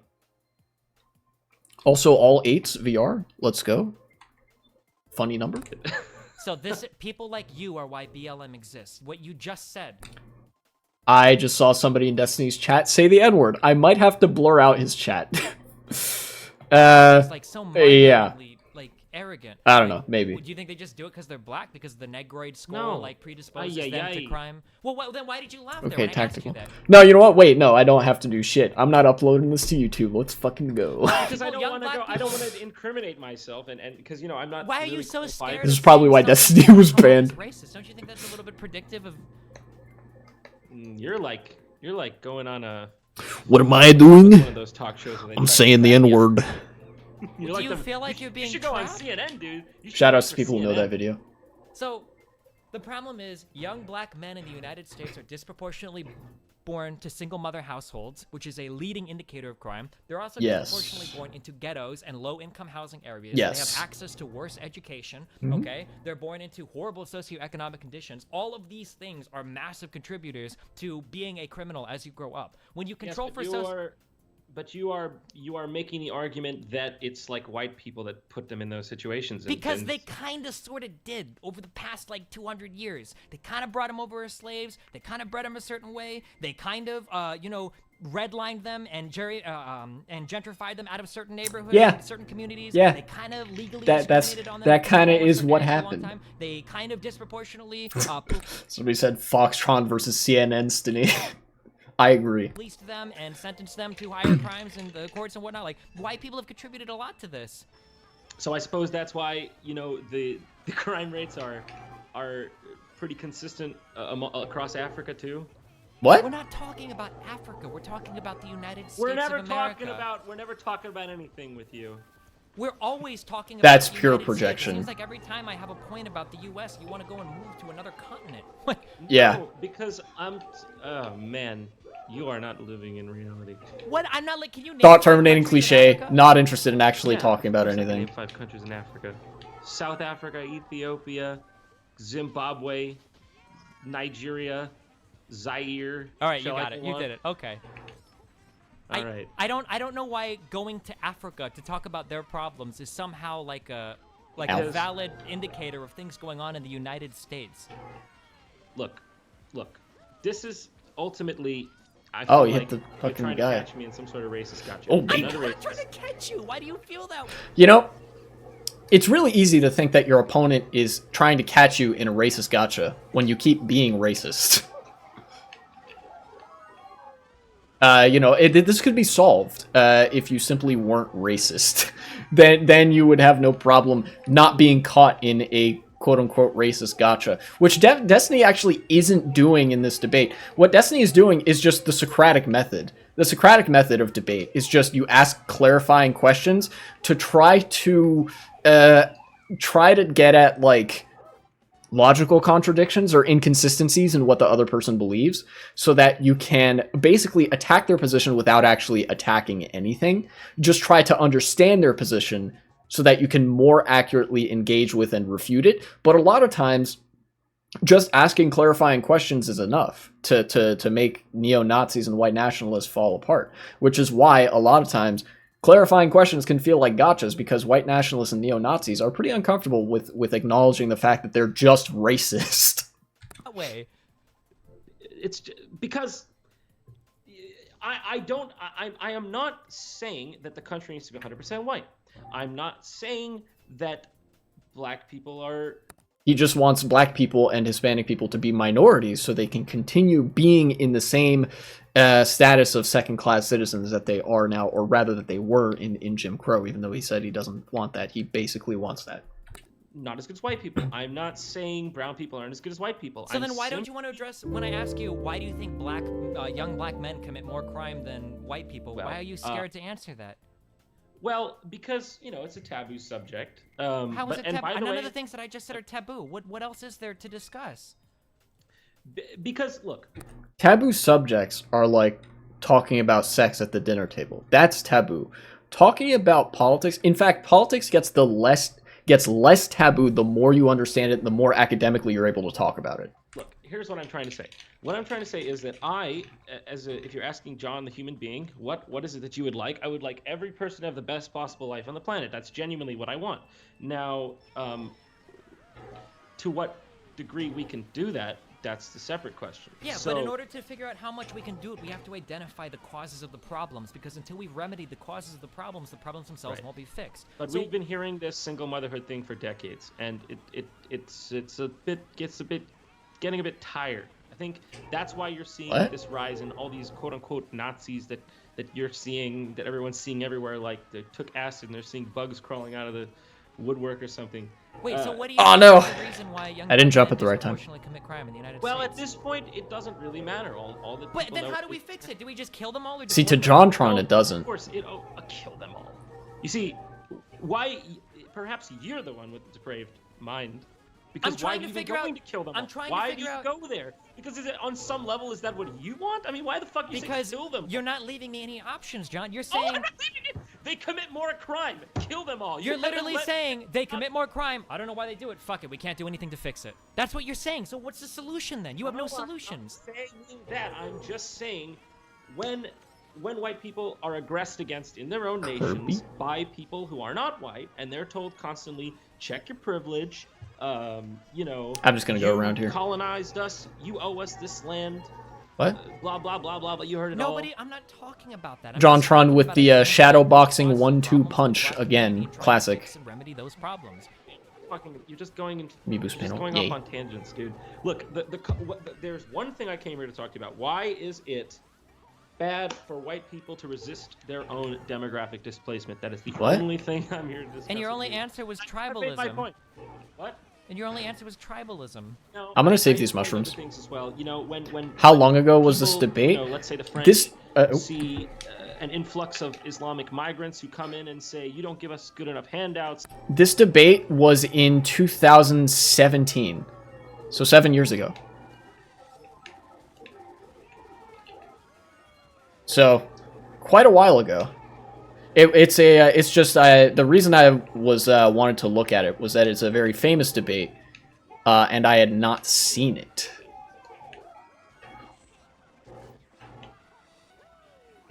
So, let's see if yep, March 2017 is when this was uploaded. Love how nobody gave a shit. JonTron still has millions of views. Yeah, I guess. You know, the thing is, JonTron just stopped tiptoeing into the realm of politics, I think is what happened. I mean, ultimately, I unsubscribed from him, and I think there are quite a few people that did. Just because he, like, you know, Death of the Author is definitely a thing that exists. But I don't know. There, I had to adjust the volume. I don't know if I would be comfortable supporting, like, subscribing to, like, somebody who's actually a neo-Nazi. You know, and his videos don't get the kind of attention now that they used to. That's for sure. You know, like you're being racist to us. But people did really give a shit about this debate. Like, the universal consensus online was that JonTron got pretty fucking blown up in this debate. And this was kind of a turning point after Gamergate, where people realized, oh shit, right-wingers actually can't debate for shit, because when they reveal their actual positions, their positions are fucking indefensible. This was like the beginning of that. Then they're rioting. What are the French supposed to think exactly? They're supposed I to don't think know. more I'm of- not French. I'm American. We were talking about It's all America. Why have we gone intertwined, across the my seas friend. again? all intertwined. It's the same situation, but they speak a different language. In fact, here's a funny thing. I knew who Destiny was back in 2017. I didn't watch Destiny. I didn't watch a lot of live streams, but you know who I did watch was David Pakman. I don't watch him anymore because of his pretty gross takes on Israel and stuff. But David Pakman is a progressive news commentator in most respects. Progressive except for Palestine, I guess. And he actually, before this debate happened, he had actually interviewed Destiny a couple of times on his show. And I thought it was really funny that he always refers to Destiny as Stephen Kenneth Destiny Bunnell II. Like, he always uses the full fucking as many names as he can put in there. Because at the time, like, the whole streaming and doing politics was a very new format, you know?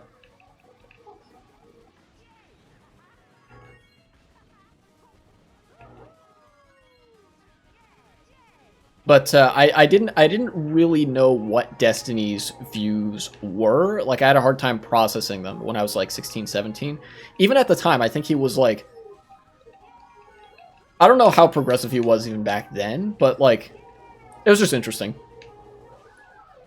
Oh no, the perfect target shock. All right. Language. I don't know why this is so hard for you. Because it's not the same situation. Those countries are in dramatically different situations. You can't compare them. That's like you're saying a man ate a sandwich in I'm France back. and a Welcome man ate back. a sandwich in America, but these are not the same situations. We're not talking about a basic thing like eating and consuming food. We're talking about the complex interaction and crossroads between culture and demographics and economy and geography. These are very complicated, high-level social issues that manifest themselves in far different ways across different countries. We're not just talking about eating food.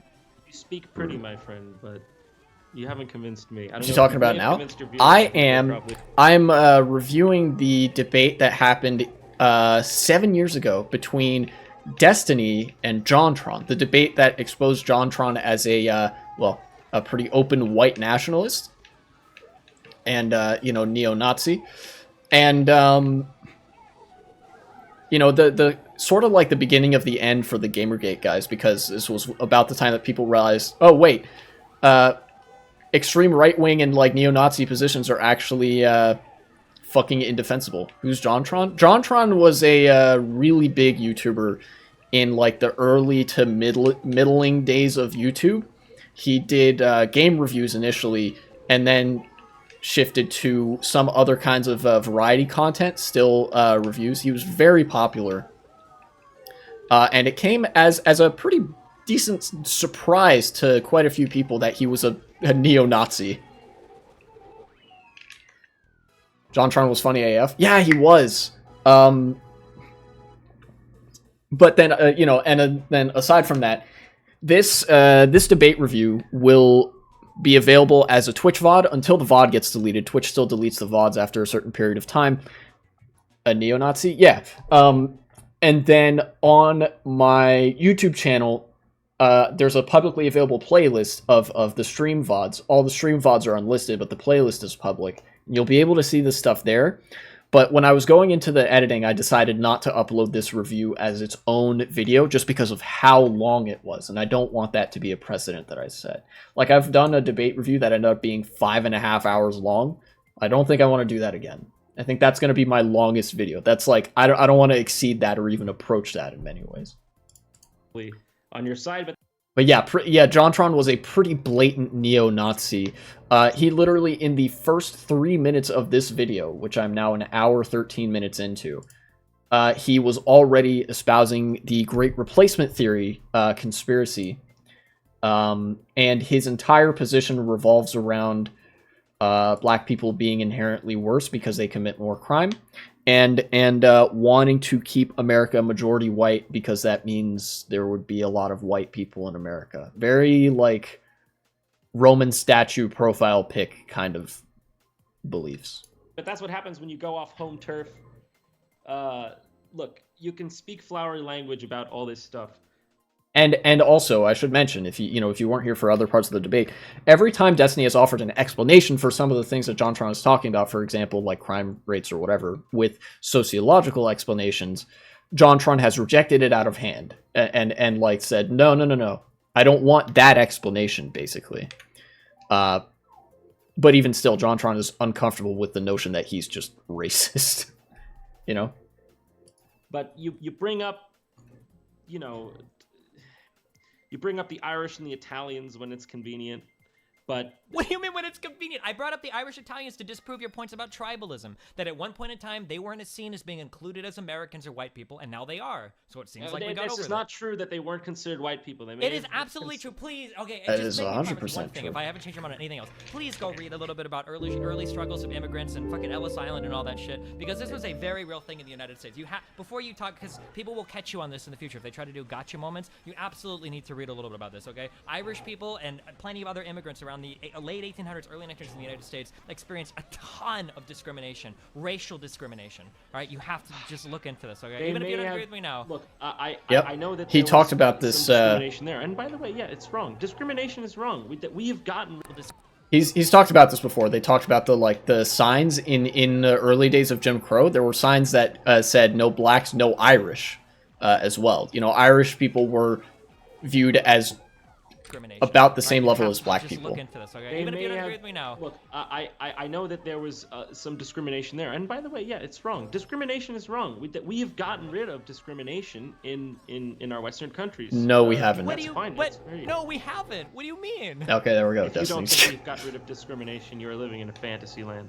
And Particularly, actually, the issue in Europe is still pretty bad as well. There's a lot of discrimination against Romani people in Europe, and that's pretty bad.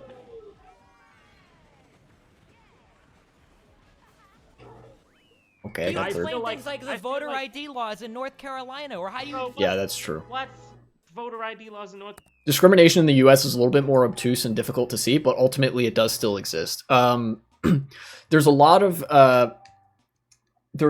laws that are designed to disproportionately harm people of low income levels. For example, the voter ID laws, it costs money to get that, it costs time to get that, which is going to be worse for poor people. And then that being worse for poor people is also going to be disproportionately worse for black people, because as a result of slavery and Jim Crow and its after effects not being addressed, black people are disproportionately poor. And that's the form that discrimination takes nowadays, is that there's several layers, right? And then at the bottom is, and then that disproportionately affects racial minorities.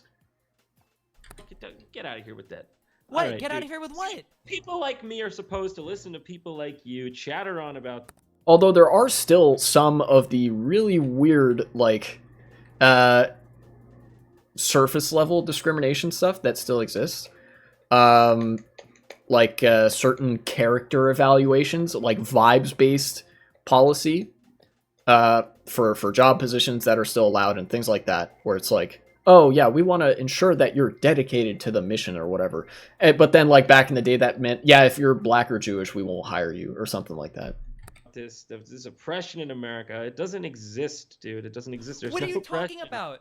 You don't think There's that there's no any oppression in any party of the United States against any group of people ever? What do you want to do? Police people's thoughts? By law, No, how about their actions? we do that. It's called having a police force, something that Somalia doesn't really have much of. So, One of the most overt forms, by the way, an example of JonTron, again, just being blatantly wrong. One of the forms that at the time discrimination took in the United States is that there were some states where I think gay marriage was still either illegal or like very heavily qualified or discouraged or something like that. And to this day, there are still sundown towns in the South. There are still towns where if you're gay or black or like of a certain minority group, you're liable to potentially be lynched. It's pretty bad. what's your point? I'm not sure. All right, well, listen, dude. I That's appreciate what I think you are correct on that. I think you aren't sure. No, I think mean, I know exactly what I'm talking about, but I feel like I don't.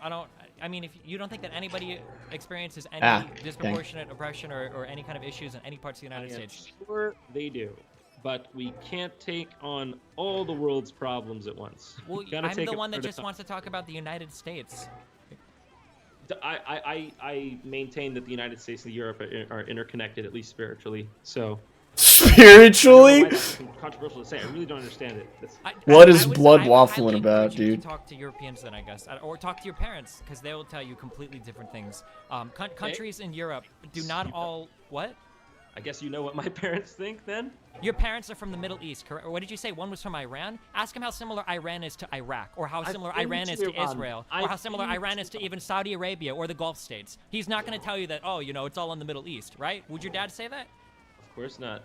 And I've been to Iran, so I don't know if you've ever been outside your house, but Okay, so if you took a guy from Iran, you've been there, right? Ow. If you take a guy, an Iranian, and you put him aside a Saudi Arabian, do you think that these people would identify as both being, you know, yeah, we're both Middle Eastern?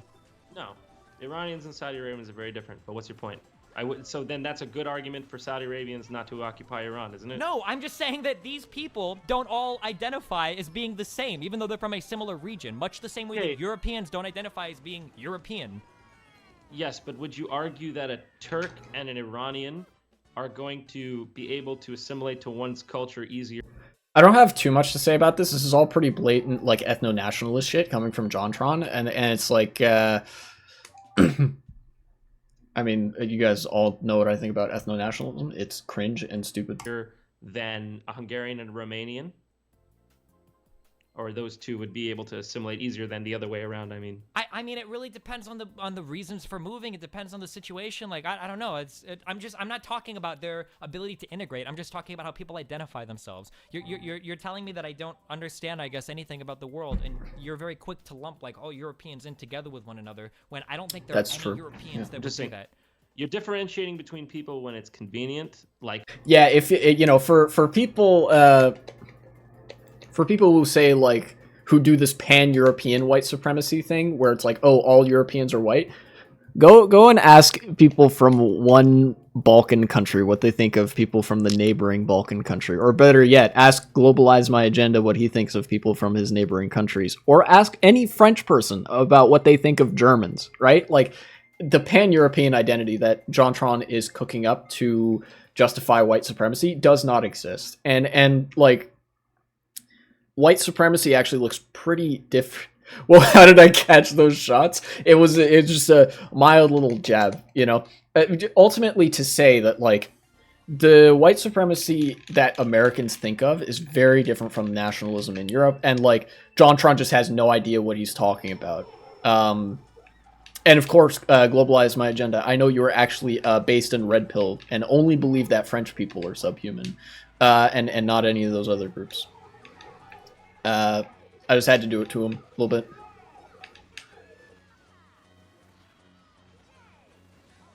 Yeah, true.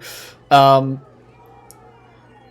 yeah, white supremacists often run to that as a defense, when it's or like in a Iran explanation Saudi or something. Arabia, but you are, when it comes to white countries, there's no difference. We have no culture. It's just all up for grabs. So it's one or the other. And people like you can.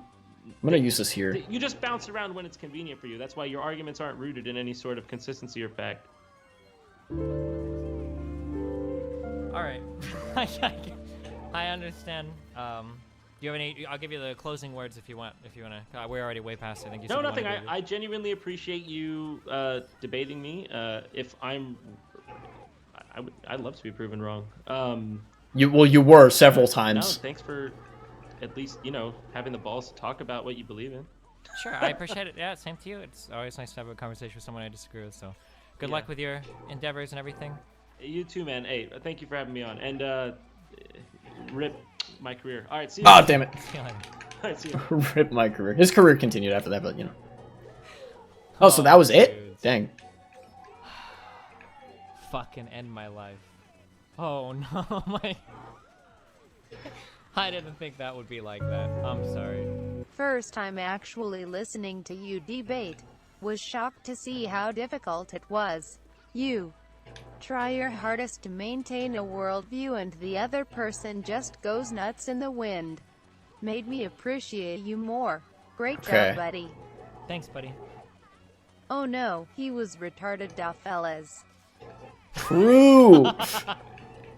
Ah, dude. I don't know, fam. I need a minute. Oh, to, they changed the position of that, so it's easier to do that. I need Cool. a minute to decompress. If he has a Oh my mushroom, he's God, gonna I can't win. do it. Oh, never I'm mind, he had a going to green feel shell. bad for you when the YouTube comments on this video all consist of wow SJWS Tiny got fucking destroyed. They Bonus Yeah, will true. me, too, dude. I Okay, so it seems like the rest of this is post-debate sort of catch up and review. So what are my thoughts on it? What are my thoughts on this debate? Right? I think I could probably I'll close this now and hide the React Andy. There we go. My opinion is that JonTron did terribly in that debate. Now, as a performance, right? Debates are a performance more than anything. Unfortunately, in a debate, being right on its own is not enough to get you the victory. You also have to look strong and consistent. You have to make the other person look quite silly. And I think JonTron did look quite silly at various points, unable to sort of coherently argue what he wanted to argue, which was not helped by the fact that what he wanted to argue was itself incoherent. And he kind of just blustered.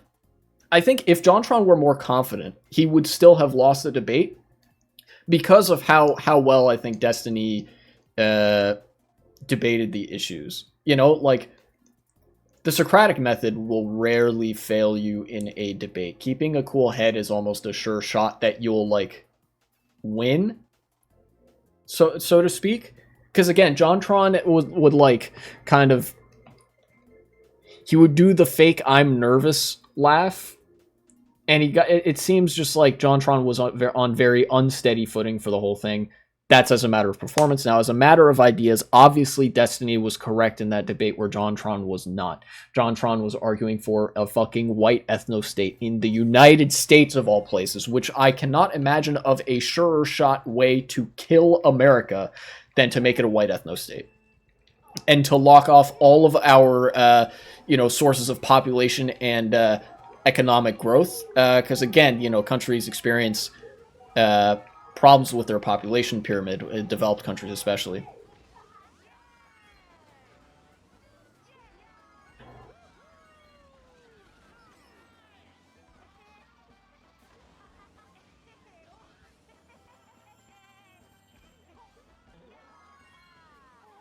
Ow.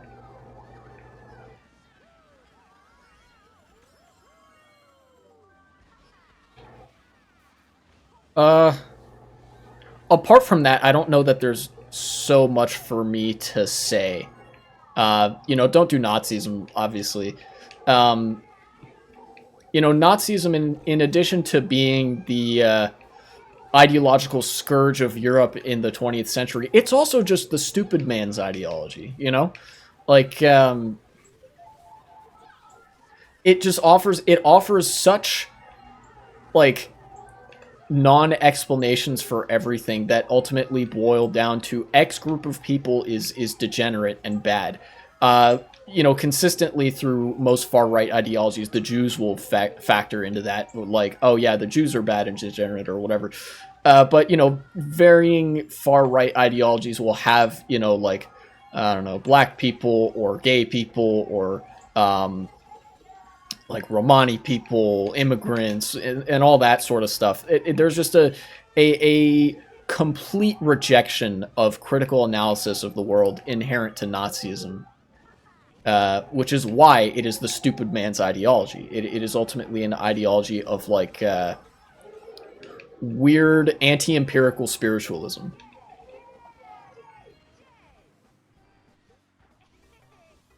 I don't think there's much for me to summarize apart from that. I think, as far as my performance reviewing this debate, I think I did not a great job reviewing it.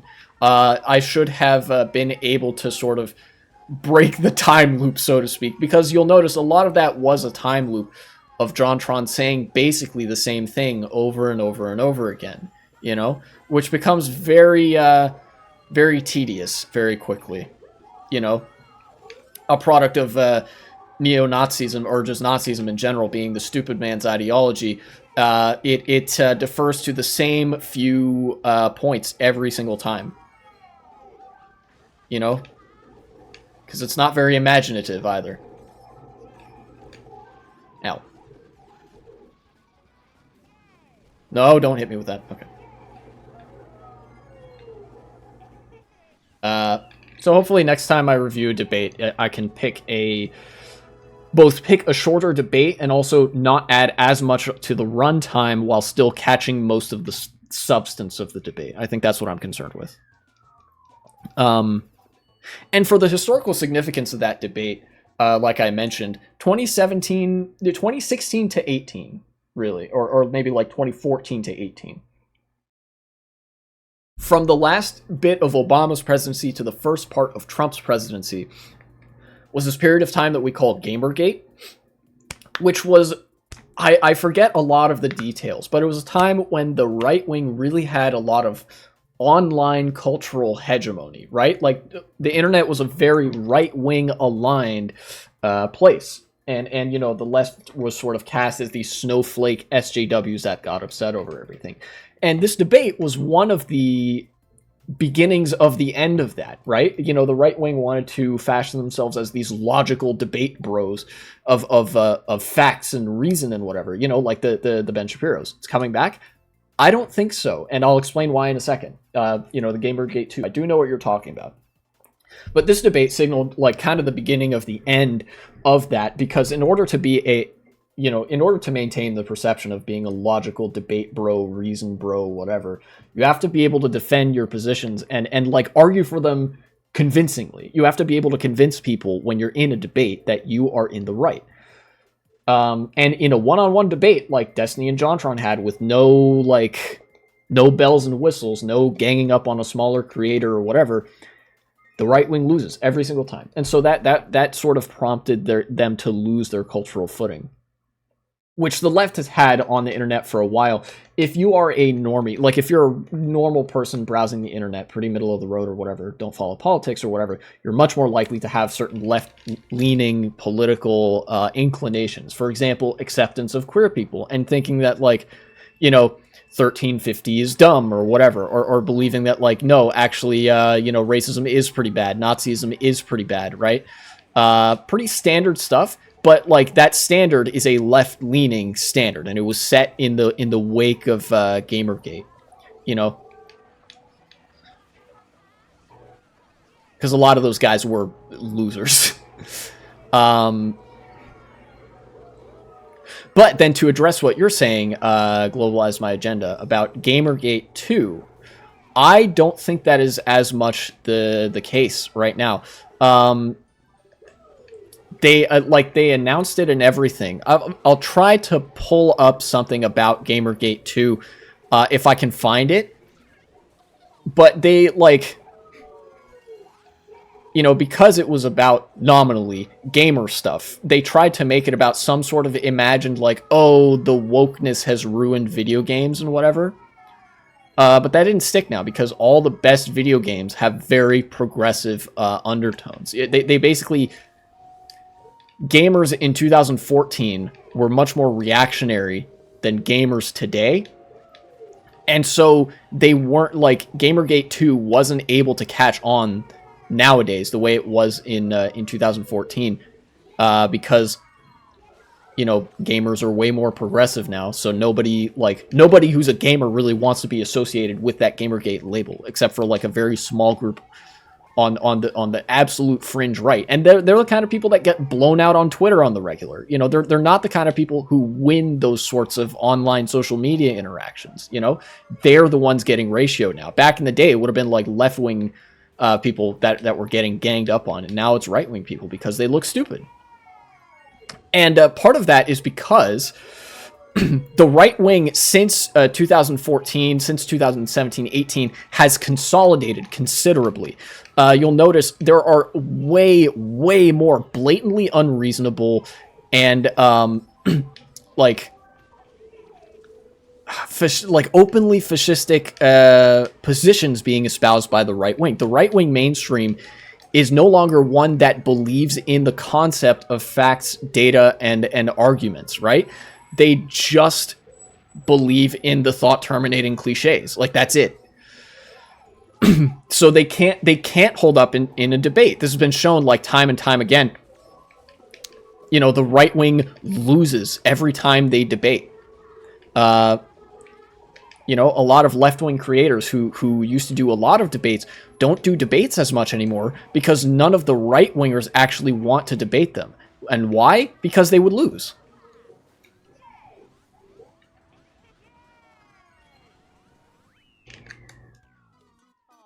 Let me see if I can't find something about that.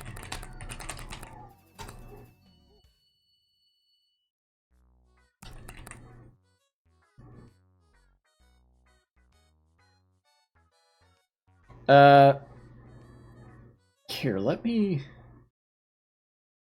just go to a random Twitter page and then search for Gamergate 2.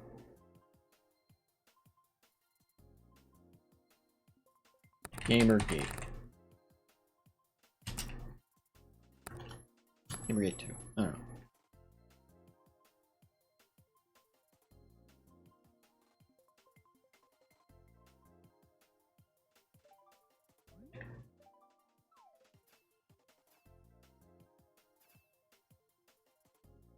Yeah, okay. So there's this one guy who started pushing Gamergate 2 and he's getting blown out. The people from the original Gamergate are not getting the kind of attention they used to get.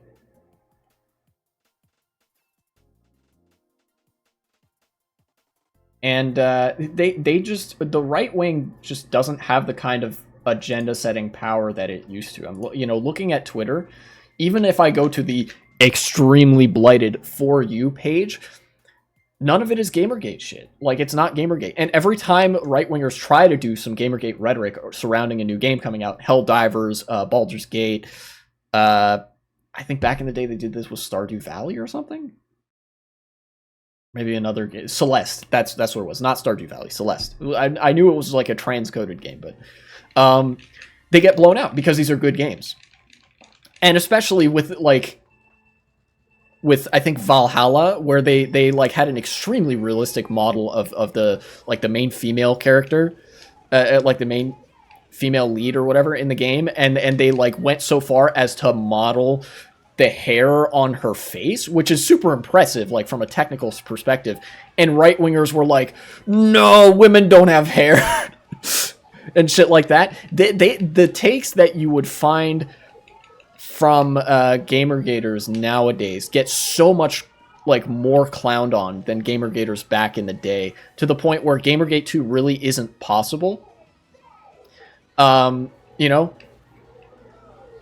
back in the day, the people who were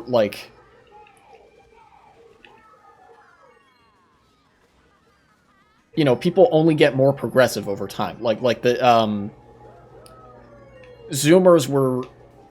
Zoomers like myself were too young to really be part of that discourse when it was first becoming a thing. And Zoomers now are overwhelmingly on the other side of it. Where they're on the side of social progressivism and video games being, all fine and cool and stuff. My cat is at my door. What a cute idiot.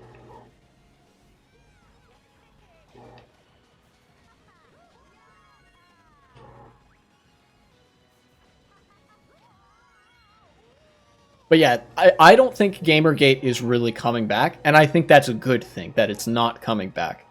Because it's a tired discourse, and it really shows the it shows the dip in power that, the right wing no longer has.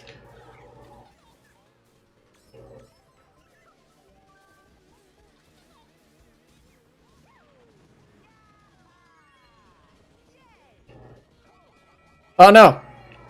Okay, red shield. Okay, never mind. I don't have anything.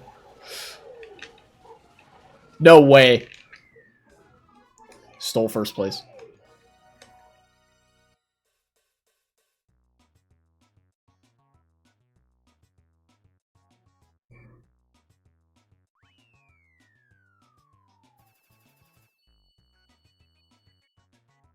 Alright. I'm gonna do a couple more. I have one more thing that I wanted to bring up. I'm surprised I'm getting the chance to do it. I was planning for the stream to easily go to 2.5, 3 hours, but maybe not. I'll talk about the one last thing. Let's go to the Korean elections. NPR again. Love me some public radio. This is truly 9/11 for Gamergate bros. South Korea's opposition wins in landslide parliamentary elections. Very cool. South Korea's Liberal Opposition Party won a landslide victory in the country's parliamentary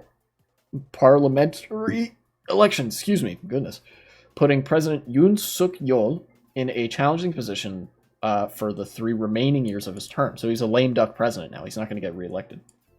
The main opposition, the Democratic Party, which already holds majority control, won 175 seats in the 300-member single-chamber parliament of South Korea. So they just have the government now. The ruling conservative People Power Party took home 108 seats, becoming an even smaller minority than it is now. Voter turnout reached 67%, the highest in 32 years for a parliamentary election. That's pretty big. So, public sentiment towards the president and the ruling party is especially soured in 3 months, and in the months, not 3 months, leading up to the election in the wake of soaring food prices and a medical sector crisis. Yeah, South Korea ultimately, like, this defeat of the right wing, I think, was a long time coming for South Korea, because South Korea has been experiencing very severe problems that are associated with conservative policymaking.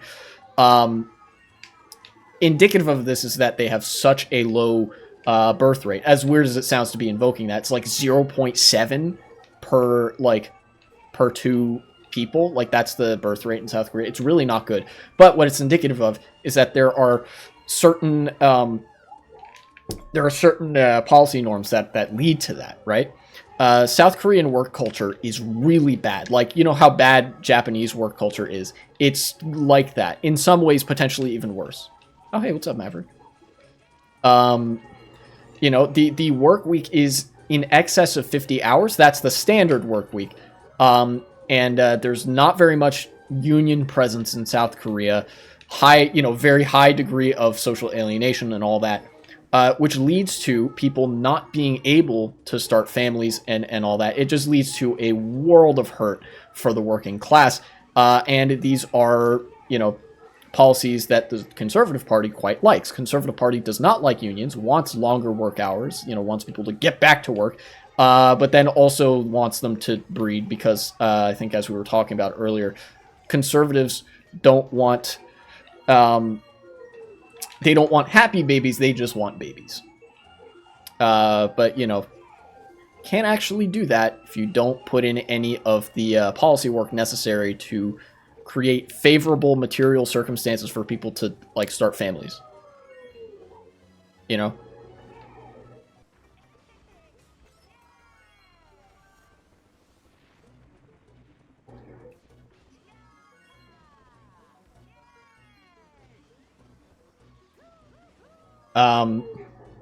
That's not to say things will instantly get better once the Democratic Party of South Korea is in power, but it certainly will stop things from getting worse in some respects,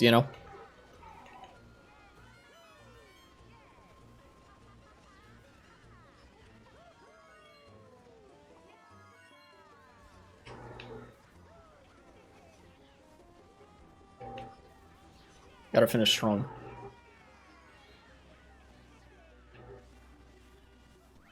Fifth, fourth? I don't know.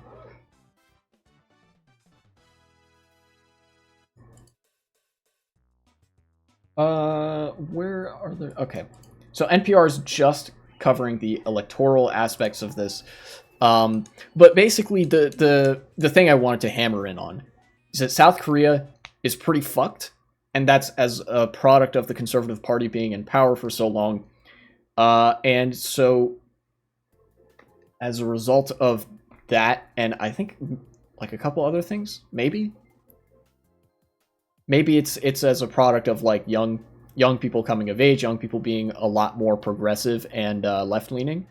The Conservative Party got blown out in the elections because people don't like their policies, people don't like the work culture.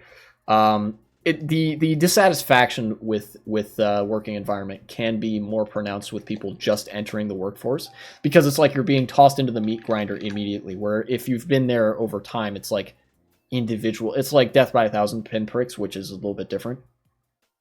I'm not an expert on the sociology of it, but the point is, there's some hope. There's maybe a light at the end of the tunnel for South Korea, but I'm not entirely sure. Liberal Party would have to do some pretty sweeping things in order to turn that country around. Because here we go. This is what I wanted to say. Fascism is a dangerous ideology, right? It can kill people, and it does kill people. Fascism kills people.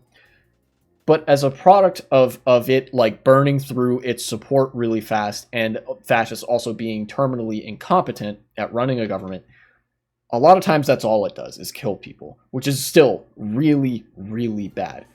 Conservatism, being a much more slow-burning form of fascism that doesn't burn through its support as quickly, has much more reasonable-sounding positions, and is ultimately better at running a government, conservatism kills entire countries. Like, the effects that we're seeing in South Korea, these have been a long time coming, like the poor wages relative to, like, European counterparts, the bad working conditions, the lack of unionization, all that. That is the conservative policy making that can kill entire countries for decades. But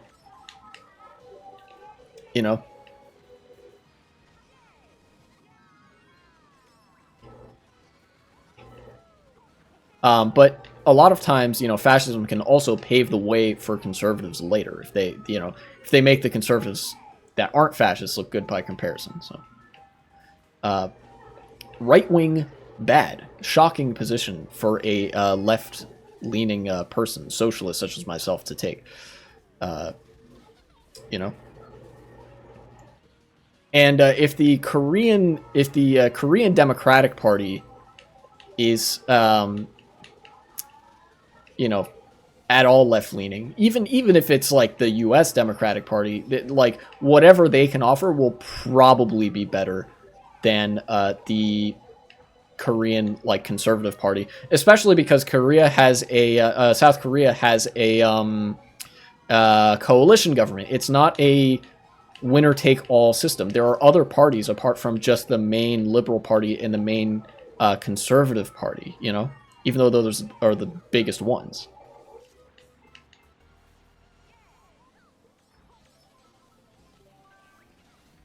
Oh, jeez. I got target shocked. This will be the last race, by the way. Pretty sure.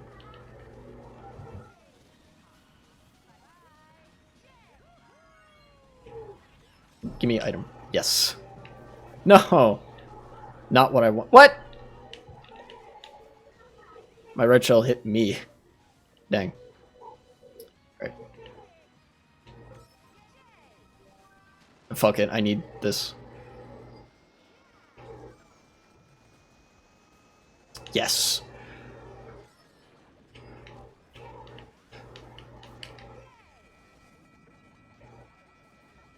No. Damn it. Alright. 7th place? That's not terrible. Wah. Okay. I'm comfortable ending it there. That was a good session.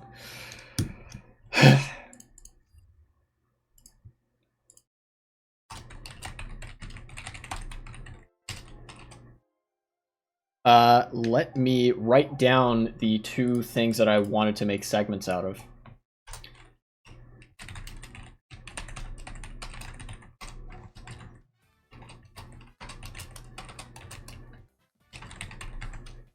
Okay. And today is April 12th.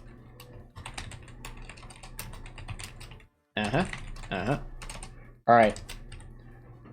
Future me is gonna be carrying the channel once again. Nice. Alright. Thank you for tuning in, all the people who turned in, and thank you for the follow from the people who followed. I'm gonna see if there's somebody live who I can raid right now, although it's possible that's not the case. Yeah, okay, no, nobody. Rip.